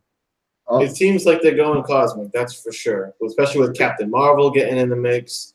Well, even after 10 stories, though. Like Doctor Doom has a lot of cosmic stories, and he also has a lot of magic. Like he uses magic and stuff as well. Yeah. So that kind of incorporates with the Doctor Strange, and and he won't be a one and done villain. He'll be the big bad guy to replace Thanos. Yes, honor Doom. Yeah. I mean, nobody can thwart the will of Doom. I guess you could. I mean, I guess you could have Doom and Galactus introduced together, maybe. Or you think it has to be one or the other with those two? Well, you know, I always in my head I keep playing around with the idea of Secret Wars, right? They were both in Secret Wars. Yeah. And I kind of talked about this before, where you've got now the X-Men, the Fantastic Four, all the Avengers, all the supplementary characters like Doctor Strange and Spider-Man and stuff. And you've got now with the acquisition, they've got hundreds and hundreds of characters that they're going to use or possibly put in movies. So you're going to have to come up with an end movie that limits the amount of characters you need. Or we can boil it down. We're going to handpick these 15 heroes. We're going to handpick these 15 villains. And we're going to put them on Battle World, and we're going to do Secret Wars. And it doesn't necessarily have to have anything to do with the Beyonder. They can set it up in a way that the Beyonder is eliminated, right? Yeah. Yeah, I mean, Battle World is definitely easy to just throw in there. That's just like a way out theory, you know what I mean? But it's just, in my mind, if I was like thinking about how to actually make and produce a movie, if you try and make a comic book movie with 90 fucking characters in it, it's going to be $500 million in CGI and be so crazy that nobody can follow a story, right? So you got to figure out a way to limit down your characters. Yeah. And, you know, that storyline also incorporates all the Fantastic Four, the X-Men, the different Avengers, supplementary characters. It has a lot to do with Doctor Doom, and it's a lot to do with Galactus. You can put in different other weird little villains. If you want to have Spider-Woman, you could put her in there. Yeah, no, that's true, man. I mean, Secret Wars would be interesting. Doom, I definitely want to see Doom. I definitely want to see Galactus. You guys know where I'm at with Galactus. My man needs to be on film and done correctly. But yes, that's the main thing. He has to be done correctly because they've had him on film before, but I don't know. It was just so frustrating, right? Yeah, it really is. Like, you can't be played by a pretty boy. No. I mean, yeah, it's crazy. Fantastic Four is so important. Like, look at us talking about right now the two biggest, most interesting, all-encompassing, awesome villains out there are who? Dr. Doom and Galactus, in my opinion. Yeah. They're both Fantastic Four villains. You need to get Fantastic Four in ASAP. As much as I love X-Men and all that shit, what I would love to see at the end of Avengers Endgame is leave me with a post-credit. We're talking about predictions of Endgame. Yeah. Why not just end that movie with, while you're out in space, a little breadcrumb of my boy, no, not Galactus, Silver Surfer. Yeah, because Surfer's the scout, right? A glimmer in the sky, just a glimmer in the sky flying across. Oh, you'd see some Silver that would be Surfer it for me. Scouting the situation, because and that's so ominous. You know what I'm saying? Like when you see Silver Surfer, you know what's coming. Like, show me Silver Surfer, and then show me the Fantastic Four. Or even do like that Fantastic 48 homage cover and get the Watcher in there going, he's coming, you know. Just straight up recreate Fantastic Four 48. Yeah, I mean, you got the Watcher in the mix already. I don't know, man, because who else? Bodie, act like I don't know Harold. He's calling me on me calling him a scout. When he's a herald. Do I need to show you? I got Galactus and Silver Surfer inked on my flesh. I know all about the herald. But you want to talk Terrax? You want to talk Fire Lord? Yeah. The Golden Oldie? You want to talk Aunt May? Aunt May. Dazzler. No, but I think, I don't know. It would be nice to get the ball rolling on Fantastic Four. I'd say before even X-Men, like just get them. You know, comic book speculators are talking a lot about Fantastic Four Annual 6, about the Annihilation. Yeah, with the Annihilation Wave and all that stuff. Like, why are we dicking around with it? Annihilus. When we just established we got Doom and Galactus on the board. I don't want to hear anything about Annihilus. You think it has anything to do with the negative zone? Well, if they use like the negative zone, like the quantum realm, kind of interchangeably, like they could do that as a kind of an idea, and find Annihilus somewhere in the quantum realm. Yeah, like that's the stretch I would make. But I picked up that book a long time ago for Franklin. Like, he's a big I character. picked that book up here for Yeah, Franklin. me too. Right. And like, if I was gonna pick, some outside chances for being villains, it definitely would be Annihilus. Kang the Conqueror has been thrown around a lot. Blastar! Yeah. And Blastar, yeah, right. And I would guess like Korvac has been kicked around a few times, and Magnus, who is Adam Warlock's like evil, like dual personality. Yeah, I never even thought of that. That's actually wow. Yeah, that's a good Because point. Magnus has a lot to do with the Infinity Gauntlet, so I don't think they'll really use it because it will be kind of like a rehashing of what we just did over the last 10 years. Yeah, to put And Magnus. I don't think it'll be Kang the Conqueror, because if they're going through the end game and they're going to do a bunch of time jumping, we're not going to want to spend 10 years fucking time jumping over and over again in every movie trying to get after Kang, right? So I think he's eliminated. Annihilus, the Annihilation storyline could be used, but it's pretty big. Like, that's pretty like encompassing storyline. So it might be a little bit over the top for a movie, might be too much for audiences. I mean, if you're going to pick a classic character, you go with your A game, man. You go with Doctor Doom. You go with Galactus. I agree, 100%. You go with your flagship villains. Yeah. Yeah. But what I hope that they do though. Sorry, but I just reserve on Doctor Doom a little bit because he's a Fox property still, and I know they went and negotiated for the rights to use a couple characters in this upcoming movie. But whether they could actually wrangle the rights to get Doctor Doom away from Fox, because he's such an important element to the Fantastic Four property, I don't think they could do that. And that's why I kind of put my money on Galactus, Silver Surfer. Yeah, the way I see it is like I need to get FF48 in my collection, and you do.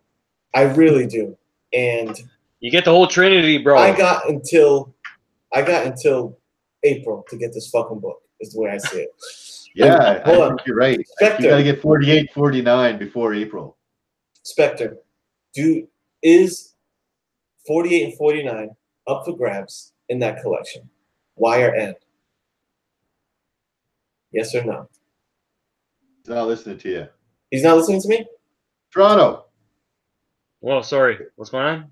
Is Fantastic Four 48 and 49 in that collection for sale? Do you have it for sale? No, that stays with me. Those are my keepers. You don't have an extra one? No, I don't have an extra one. Damn it! Even if I come across one, it's still for me. Oh, I need that freaking book. So I got to make it happen. I'm going to be doing an auction real soon, by the way, because I got to make it happen. I'm going to just sell off some shit. And anyway. Fund up Fantastic Four fund? Yeah, I think so. And I'm going to call it that and hopefully get some sympathy from other collectors. Like, the guy really wants it. So I'm going to be like, come on, guys. I got to move some books. I'll sell good shit, too.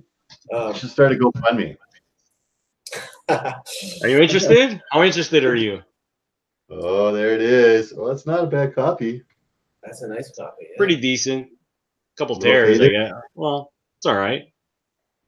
Yeah, don't play with my emotions. Yeah, I'm interested. How about that one? Come on, man. There you go. No, that's nice. Good for you, bro. Do you just have the one copy of each? Yeah. Yeah. I bought these years and years ago. See, I just got back into my collecting this in 2018. I've taken a long hiatus, so I'm like late to the party on a lot of keys. Yeah, you know what's funny is so many people don't give FF48 the respect, the cover the respect. They're always like, man, it's beautiful. It's a key book, but it's got the cover's kind of lame. FF49's got the way better cover. It's like, come on, man, don't be a simpleton just because there's some action on it. That's an iconic fucking. Watchman's like, oh shit, it's Galactus. You know what nobody loves? You know what nobody gives any love to? This book right here. Oh, I love it. Tales to Astonish 93. I love that cover. I remember going to a convention and I'm like, I need Tales to Astonish '93, like in pristine condition, because like the cover is fucking incredible. Like I put this cover up next beside Surfer 4. Like in my opinion, I think it's just it's fantastic. Who did that cover? That's not Kirby, Strange, right? was it? Is that Kirby? Yeah, Kirby. Yeah. Was it Kirby? That's a that's a beauty. Dude, Silver Surfer 4. I'm trying to resist the urge of, because what I'm probably gonna do is end up buying Silver Surfer 4 before I get FF48. But I really should hold off. But it's like, man, as soon as I feel like I got the dough to just grab a copy of 4, I feel like I'm going to be hard to resist that. Man, go after the 48 first. I know, man. After 48, it's only going to get more expensive, man. It's only going to get farther and farther. Yeah, it's going to get out of reach. Yeah, dude, that's straight up one of the GOAT covers of all time. Yeah, Silver Surfer 4 is unbelievable. Gotta love that Buscema. Buscema, baby. Man, Buscema is like one of my favorites. But him and I like Bill Sienkiewicz because I'm a big Moon Knight fan. Bill Sienkiewicz's art style is like, you know, it's him right away. I really like Bill Sienkiewicz. Me too, actually, quite a bit. Yeah, subscribe to his channel. He puts out some really good videos, actually. Pardon me? Subscribe to Bill Sinkowitz's channel. He puts out good videos. Yeah, he's a great speaker too. I've watched a few of his videos. He's very intelligent. You can tell just by the way he speaks. Yeah. Like the covers he did for New Mutants and What If and stuff, and he did all these sort of weird relegated like less than A books because his art style was so weird. The editors liked it, but they weren't sure how audiences were going to receive it right. Yeah. Well, you can tell in his Moon Knight run. I think it was the first run that he did with Marvel. You could tell the beginning covers kind of all look the same, like really typical Marvel superhero looking books. But then when he hit around issue 18, 19, 20, yeah, but when he hit issue 19, it went crazy. He really started to implement his own style. He gave him, I guess, the editors or whoever gave him the freedom to do what he wanted, because the interiors were also reflected how his art style was as well. Yeah, no, I 100% agree. I mean, this one's number 25. This is like, he's really classically. He would do a lot of really sparse covers, right, with just a small image in there, but just powerful enough. That's a key. Well, it's a small key, but first Black Spectre. Yeah, Black Spectre, which I don't think will be a minor key. If they ever do something with Moon Knight, they're going to use the Black Spectre. That'll be the book. Either that or Morpheus. Yeah, and I got that one too. Right? Yeah, Morpheus. I like him. I like him better than all. I like him better than all of the Marvel Moon Knight villains. Morpheus. Yeah, Morpheus. Not Mobius. Yeah. He comes in your dreams. I think, and they might use this guy, but he's just like what you were just saying, where he's the exact opposite of Moon Knight. Like he's just the bad Moon Knight with all the same powers, right? Yeah. But the great Sienkiewicz cover, and this one's hard to find in high grade because of that jet black cover, right? Yeah. Super easy to get Pine Ticks. But I'd pick that book up for cheap. That's a good spec book pick up if you're interested. Yeah, I agree. I know it's sacrilege, but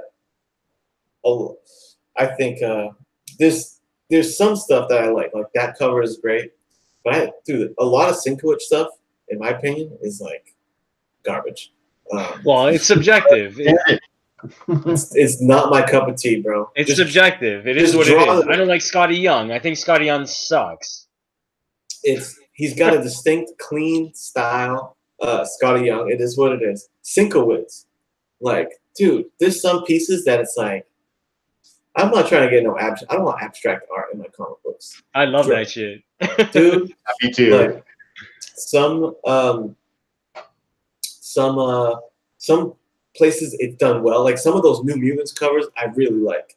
And the style is done well, but I feel like there comes a tipping point where he leans too much into it, and it's like, nah. I love it. The crazier, the better. That Carnage cover, he did a Carnage cover recently that everyone was all gaga for. I was like, dude, I'll recycle that thing. I'll recycle that thing. Do you know Dave McKean? He did Dave McKean. He's the artist on Sandman, that Vertigo series, and he also did Arkham Asylum. Right. Yeah, I remember that. They have a similar style. Anyways, yeah, they have a similar style, but the Arkham Asylum book is like that. Which, that storyline, it was fine. I liked, it was kind of nutty there in the asylum, so it worked out. But it's crazy. I'm not into it. Who's your favorite? Who's your favorite artist? Oh, that's tough to say. I mean, I just like right now, I'm on a Mark Brooks kick. Like for cover artists, I mean, I don't know. I feel like cover and interior artists are almost two different categories nowadays because they become so mutually exclusive, and they know it used to be that way. I mean, was that even a thing in like Bronze Age? Just cover artists, period. No, I don't think so. Right? I don't think so. No, I don't. They did have artists that did covers for other books, but they generally were like they did both. Weren't just cover guys, right? Yeah. Right. Yeah, it's an interesting little trend now, but it's a good trend.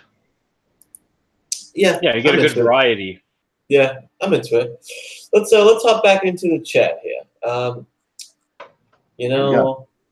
We were. I know. Yeah, Jay Lee's fantastic. Yeah, Jay Lee is a beast.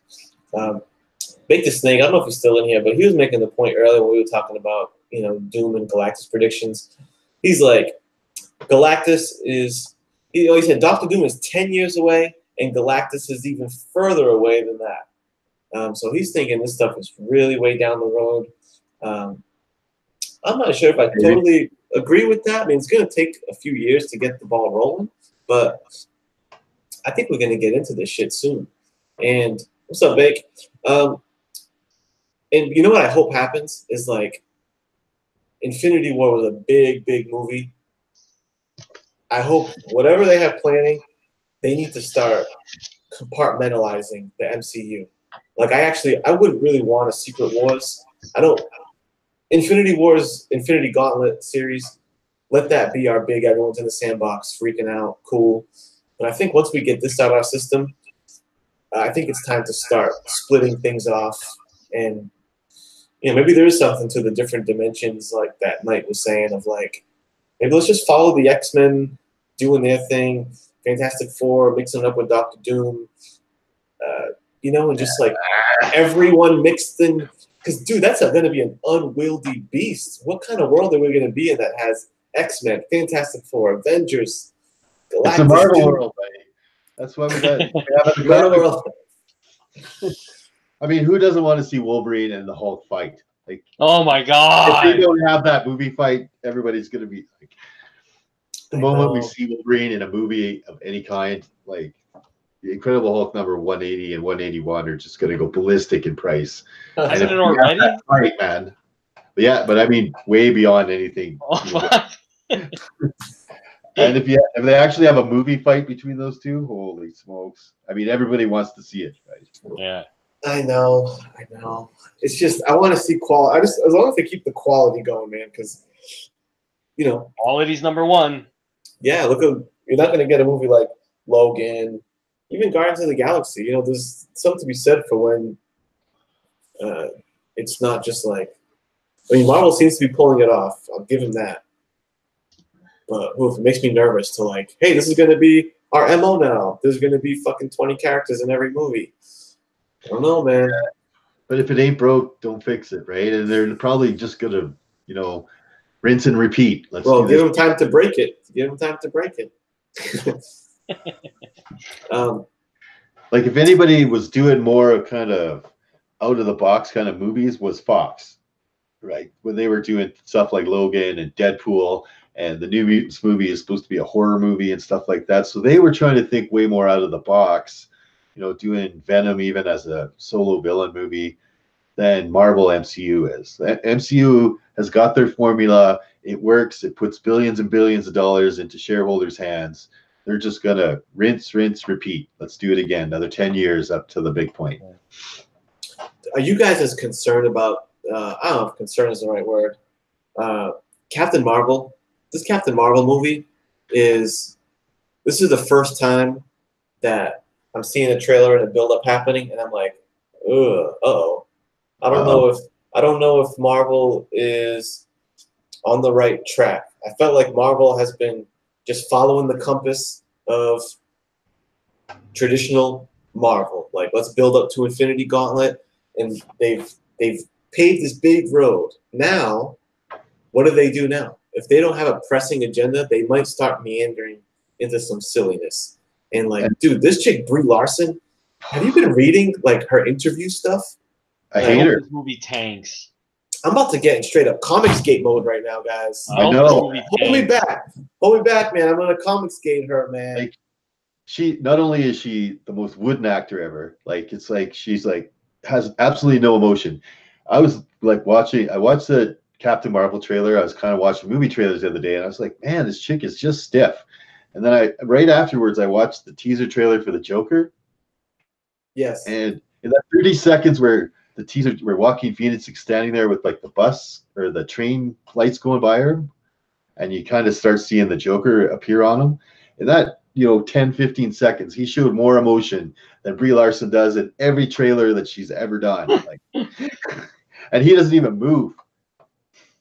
You know what? And she's saying crazy stuff. And like at the recent interview, she was like, "I don't want any white men interviewing me."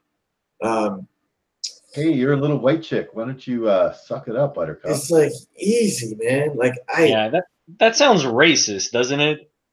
I mean, granted, we're three white dudes talking about this, but you know what? I'm not going to be white shamed. What the fuck? Yeah, I'm a white guy. What do you want me to do about it, dude? You're being a white guy about this. We're three Marvel comic fans talking about this, and we're three Marvel movie fans talking about this. And she is not a good actor, and she is not a good representative, I think, of what Disney and the MCU want to portray as their actors. As a public as a persona. And there's, And the only reason I will go see the Captain Marvel movie is to see if it has any ties into Endgame. Like, I might just, hang out in the lobby and eat popcorn for a couple hours and then come in for the final fucking credit. Fucking right. I hear you. Just because of Brie Larson. I think if somebody else was in that role, that movie would have a much, much better chance of being a proper MCU movie. This with Brie Larson, it's gonna tank. She is not an action star. Brie, go back. She's not an action star, and in the marketing, it's the marketing of this film that's weird to me. It's like it's saying stuff like, "It's a female's turn." Like they're really hamming it up and like move over. It's that Hollywood mentality. It's like they're pushing their politics. Yeah, they're pushing the politics so hard. Sorry, go ahead. It's okay. If you recall the Wonder Woman movie, which is a fantastic movie. I just rewatched it the other day. It's great. Wonder Woman is a tremendous movie. And fantastic. That movie, and I remember the marketing leading up to it. There wasn't a bunch of Wonder Woman saying, "Oh, time for me to do what Superman and Batman can't do. Those fucking suckers." Like, it's female time. Female power time, fool. This is, and Gal Gadot was not on press row saying, "I don't want any men interviewing me because guess what? Women are here now. I'm planting the flag." And she would be more entitled to do it than Brie would because she's the real first leading lady superhero movie, not Brie Larson. That's already old to have by now with Brie. And what, Brie? Guess who your biggest audience is? White guys. Right. It's right. Like at least acknowledge that Marvel Comics is built on the back of white dudes. Like, we're gonna get in trouble for this. I know. Who gives a fuck? Hey, while I'm on this roll, I just want to show this real quick. I don't even know how I came across this. I was just looking at Brie Larson, and I thought this was Photoshop. It was on Reddit. Brie Larson, Google this shit. Brie Larson shocks with dirty crypt keeper feet on the red carpet. Dude, it's such a funny picture because I was like, It was just some. That's an actual picture from the red carpet, dude. If you Google that, it's so funny. Because now I'm in a mode of like laughing at Brie Larson because she's annoying me, and dude, she got straight up Crypt Keeper feet, bro. Terrible. Yeah, she's gonna kill that movie. Like, and they're really, you know, at MCU, there's a whole bunch of rumors now that they're really gonna start banking on her to replace Captain America if Captain America dies in Endgame. That's your new captain. That's insane. Like, she's gonna be in every movie. Oh, we need this person. Well, fucking Captain Marvel on deck. We need her for this movie. Oh, we got another Avengers movie. Well, Captain Marvel on deck for that one. Right? They're really gonna start focusing in on Brie Larson, and they signed a multi-picture contract with her just recently. Yeah. So we'll see. Oh no. Hopefully sometime soon. I just want to see sooner than later. Rogue, get her in a headlock. Take all her powers. Take all her powers. Maybe Brie will be so bad they'll get Rogue to take her powers. And you know, I want to see a true Rogue too. Southern Belle Rogue. You know? Yeah, man. Not what's her name. Not True Blood girl there. Yeah, not True Blood. Like, we'll see. I mean, I don't want to go down that rabbit hole too much. You know, be more fair to white guys thing. That's not the moral of the story. The moral of the story is just like I'm a little nervous about Captain Marvel and Brie Larson, because this is going to be a definitive moment for the MCU. Now that Avengers Infinity War or Endgame happens, it's almost a blank slate of like, okay, now what? What direction are you going to pivot? Because this is like the end of an era. So, you know, it looks like they're banking on her to be the beginning of this next era, and I don't know, man. Hopefully that won't pan out for them, and they'll pick somebody else instead. I really hope it doesn't happen that way. Yeah, I want they could have picked so many other actresses that would have really like knocked that role out of the park, man. Yeah, I'd like things to start scaling down after this movie. Let the Avengers do their thing, make little Avengers movies, but Marvel needs to Avengers put them on the back burner a little bit, and let's just start building on the back of Professor X and Reed Richards, and like let's rock this, ride that shit into the future, baby. That's it. Hang on a sec. I got to hear in the chat from Biggie Shack. How long till we get a movie about Stan Lee, Ditko, and Kirby? That's a movie I'd like to see. Yeah, that's a good question. Like not a documentary, but kind of a movie about them. Kind of, yeah, like the founder McDonald's guy movie, like yeah, exactly, right? Story. Like a biography of how Marvel Comics got started would be fucking kind of a cool shit, man. Yeah, that'd be amazing. They're really in need of that because there's only been like there's those insight documentaries with different artists and writers talking about Marvel and how they started, and then they interview Stan. But yeah, we need a movie to really play it out for us. Yeah. Like especially with Stanley dying recently, I feel like we're they're all dead now, right? They're all. It's so. There's a lot of shit I could say about Stan Lee that I won't. A lot of people would be really mad at me about it. But if you know your comic book history, it'd be really kind of cool to see that kind of, movie play out and that sort of drama of how Marvel Comics started. Yeah, like who's Jack Kirby, right? Who's Jack Kirby? I think I've heard that guy's name before. But well, if they do a Marvel movie, hopefully they pay homage to both guys and their talents, because both of them had a high talent and not so strong in the other suit, right? Well, there's a lot of debate. I have a lot of debate about just exactly how much Stan Lee even had to do with the creation of a lot of those characters, right? Mm-hmm. But to Stan Lee's credit, and something that he should be much, much more proud of, in that he saved comics not so much by creating a handful of characters or co-creating a bunch of characters.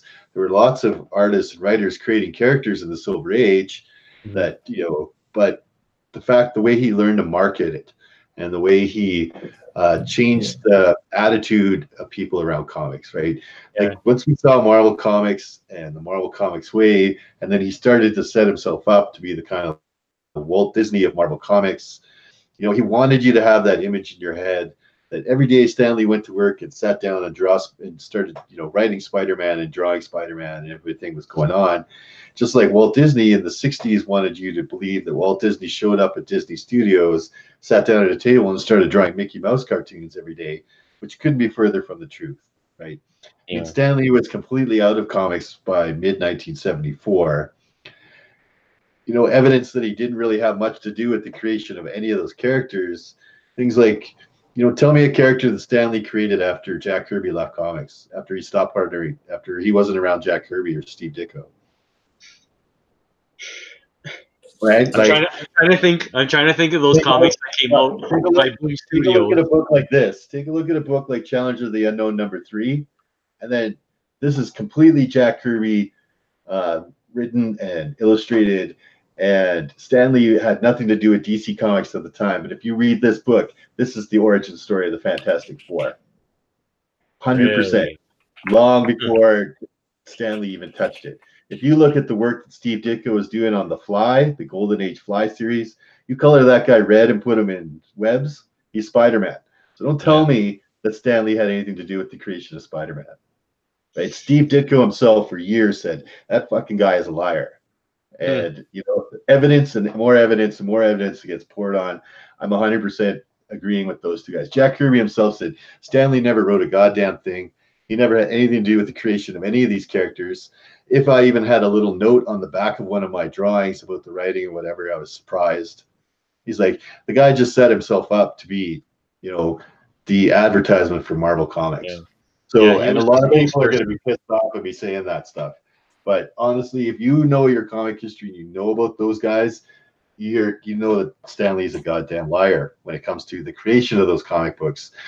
But he should have been much more proud in the fact that he saved comic books by creating Marvel and creating a whole new way of an industry, right? Creating a bunch of little characters isn't going to save comic books. It's the way he marketed them and the way he presented Marvel Comics that changed how the industry was and how, you know, it brought comics back. We wouldn't have comics right now if it wasn't for Stan Lee. So don't let me say like I hate Stan Lee and he's nothing, because he's incredibly important to the history of comic books, but just not in the way that everybody thinks, because he wanted you to think that because he needed to be the mascot of Marvel Comics.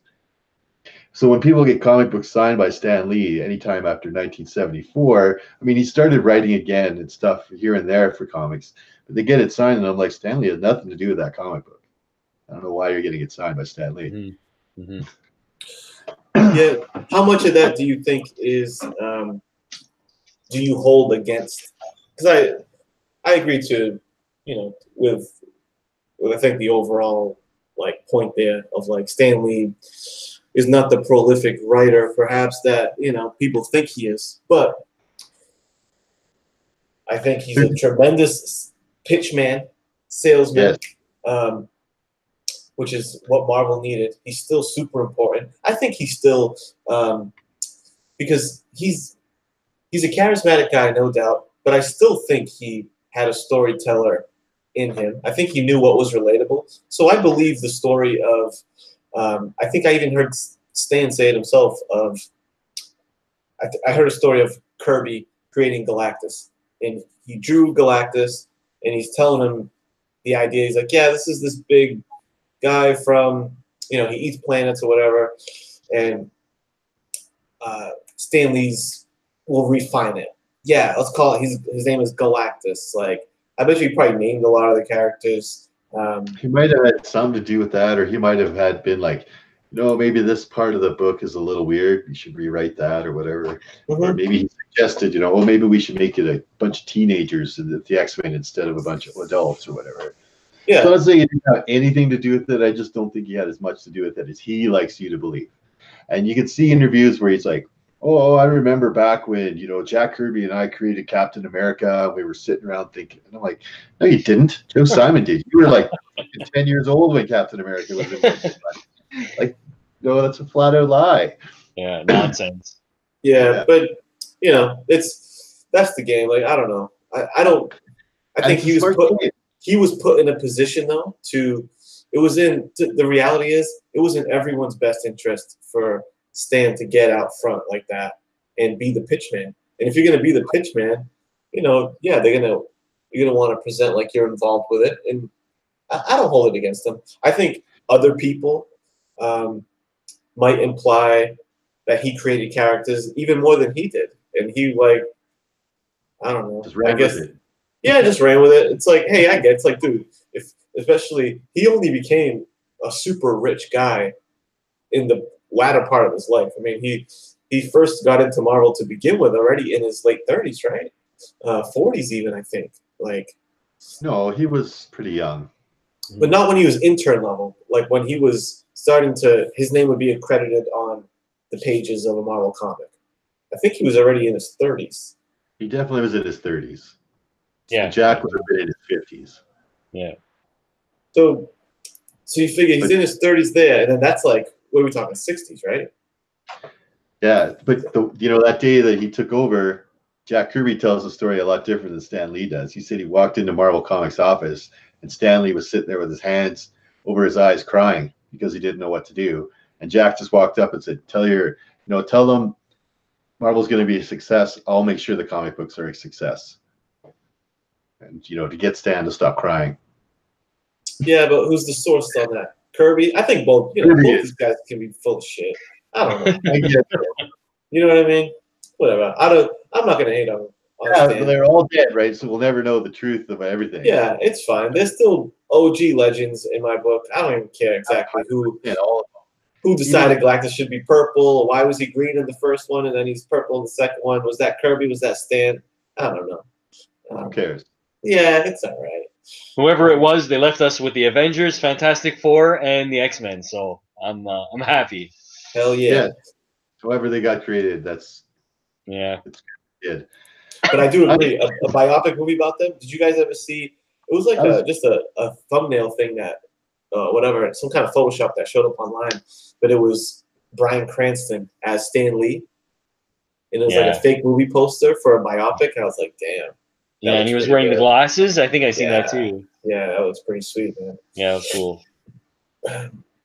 So, all right, are we calling it or what? We'll be on here almost 3 hours.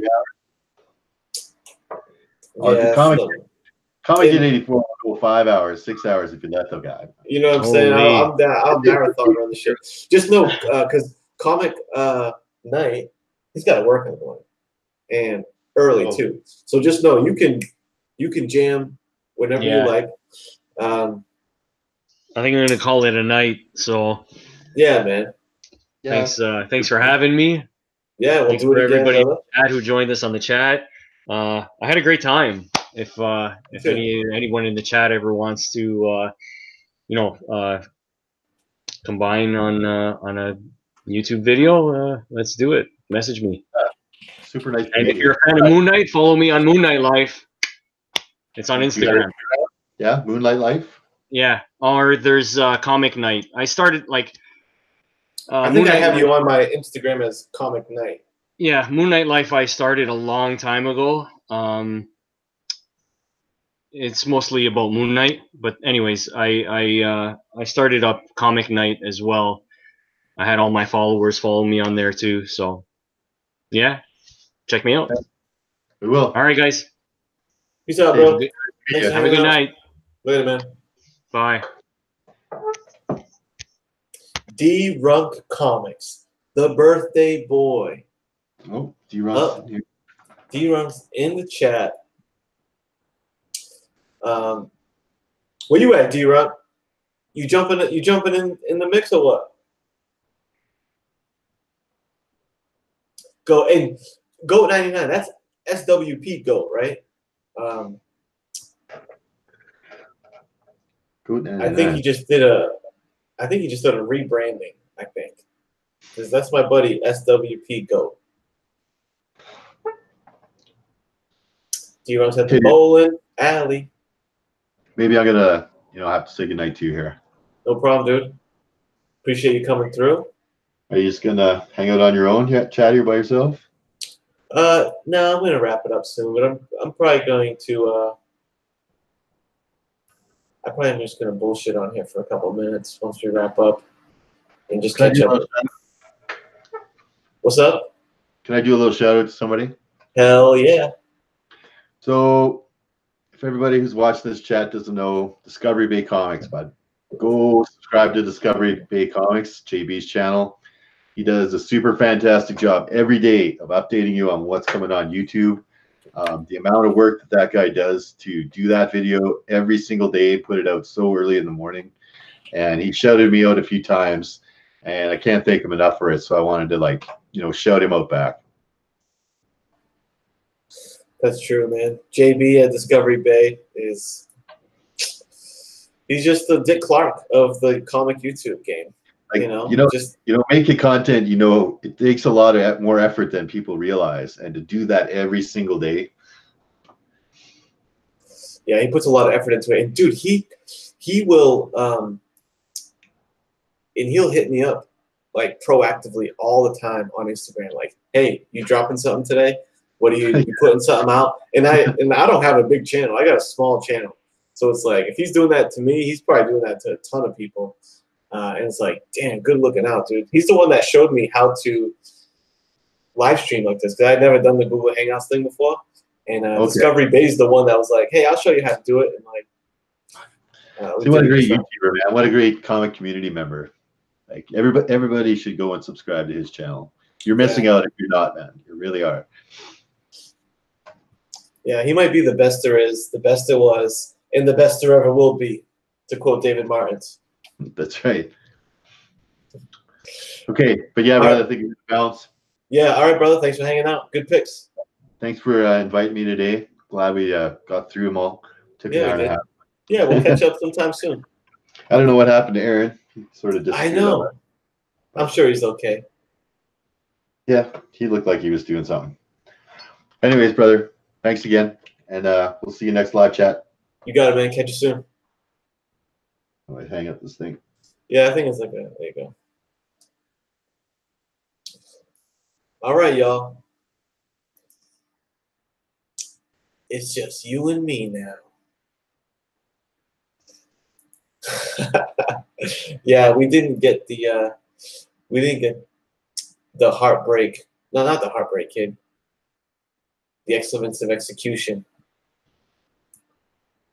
to drop the tagline. My lighting is bad in here. So yeah, guys, that was the list. That was is Bodie B still in this video? That was a surprise.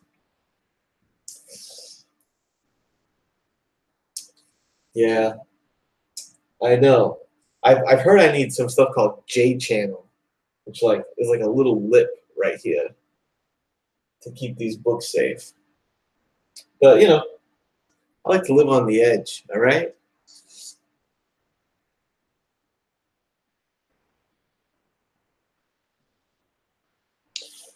Hey, John, were you on any shows this evening that I need to go back and catch up on? In Bodie, in this chat is John's Comics with Kids, right? I'm sure you see him there. There he is. Bodie B, John's Comics with Kids. Click on him and subscribe to him, because that's my buddy who has Lost-centric shows, and I'm going to be jumping on with him in a couple weeks, going over season 2 of Lost. And he's got some cool Lost-related shows that you would get a kick out of. My buddy Bodie B is a friend from a local friend of mine who, back in the day when I was watching Lost on live TV, Bodie B was the guy that I was talking Lost conspiracies with and theories with all the time. So it's funny to see you guys both in the same chat right now. It's good shit. Oh, I know you know about Lost. Yeah. Yeah, season 2 is really the pinnacle for me. So I can't wait. I've been having some fun rewatching those.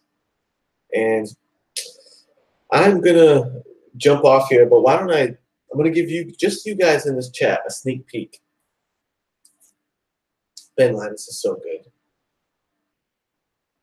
And I'm remembering how much of the hots that I had for Claire as I'm rewatching the show too.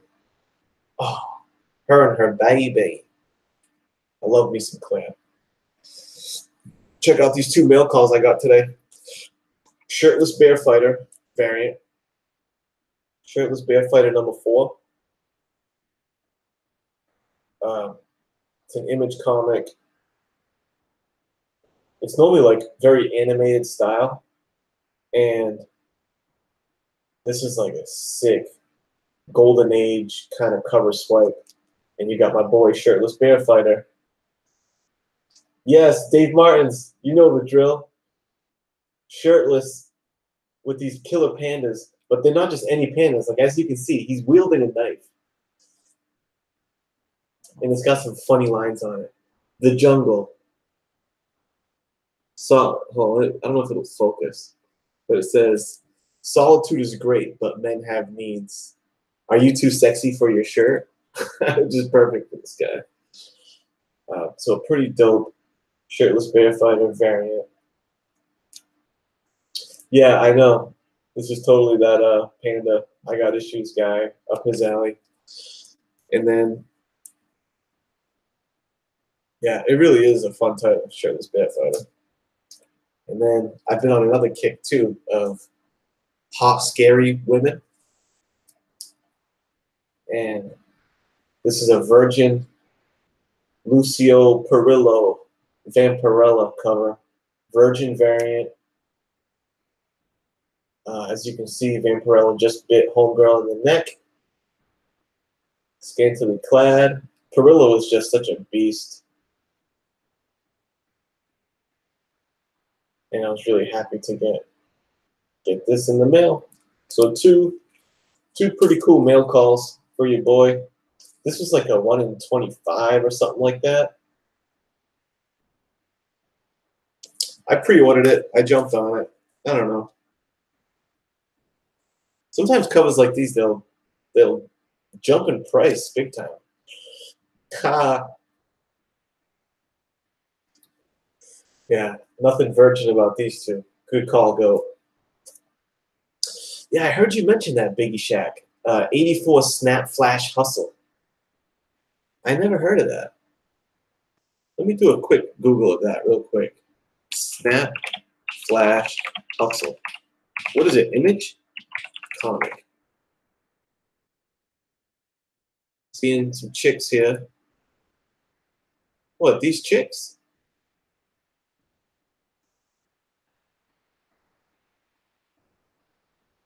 I mean, it looks very female-centric, my brother. I don't see one single man on the panel.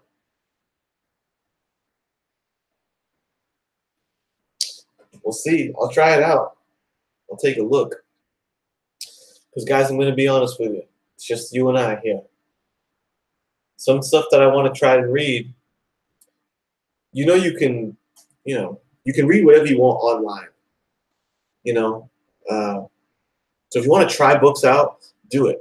And here's one title that I recently discovered that is a dope read. I'm going to make a video series of like maybe lesser known titles that I enjoy that you guys might want to check out. But have you guys been reading Sword Daughter? I think that's what it's called. Sword Daughter. It's a Dark Horse title. Dude, Sword Daughter is a really good series. I feel like it plays out so cinematically. I could see that being a total Netflix show, movie, probably more of a show, maybe a movie. But Sword Daughter is a recommended read from your boy ComicHead. Yeah. Time for me to get off. It's been way too long. How long has it been? Like 3 hours? This is ridiculous. All right, guys. Bodie B, very glad you popped in. If you're still in here, I got your message on the jack. I'm going to hit you back. We need to link up sometime soon. Maybe this weekend. Come on by. Hang out. Biggie Shaq, thanks for hanging out, brother. Appreciate it. Dude, Biggie Shaq, your video fucking cracked me up, dude. When you did a 300, you did a sub an entry for my 300 sub contest, which wasn't even, I didn't even ask you to make a video. That was just to leave a comment and you're entered. You made a video for it, which first, that made me laugh. Secondly, when you were ripping on our DC movie picks and you were going about how much you love Brando as Jor-El, and basically saying that you were happy to see that Lois Lane got tortured in that Walmart comic, dude, that had me cracking up. You freaking, dude, you legit make me laugh. That shit is so funny. So, Biggie Shaq, appreciate you hanging out, brother. I was kind of rooting for you to win that contest, but hey, you're still in the running for the next one. Goat 99. I'm feeling the rebranding. I like it. Goat 99. What did SWP stand for anyway?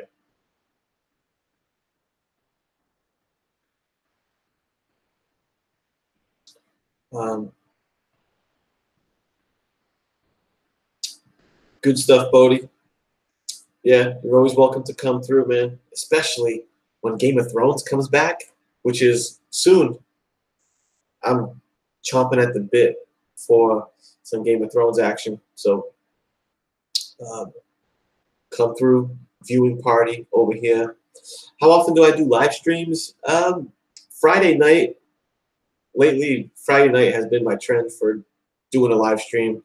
I usually get up with one or a few cats, and we do a live stream. Any other live streams are usually kind of impromptu. Normally, Wednesday night.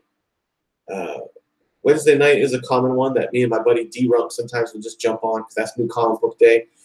And sometimes we'll just jump on a Wednesday night and chop it up about the new stuff that came out that day and whatnot. So that's the deal. But Friday night's usually the banger where I just go and, rant all night on the live stream, have some fun.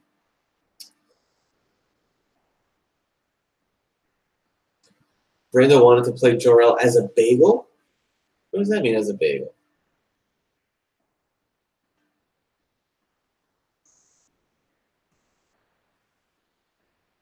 You want Brando, brother. Let me tell you something, brother.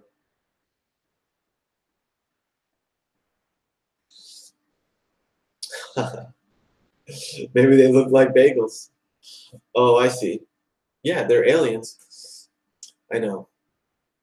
That's such a funny trope that is done in most movies. Like, aliens always kind of look like humans.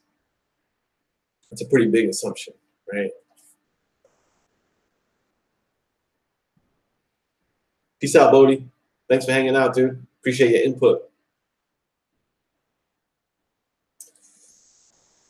All right, guys. Dave, I'm glad you can make it. Thanks for hanging out. I'm about to jump off this bad boy. I watched half of the Doom Patrol episode on the DC Universe app, so I'm going to go and finish it. And, yo, so far so good. I'm into this DC Universe show, Doom Patrol. Very cool, very stylistic. So I'm looking forward to that. I'm going to go check that out. And all right, guys. Thanks. Appreciate it. Peace.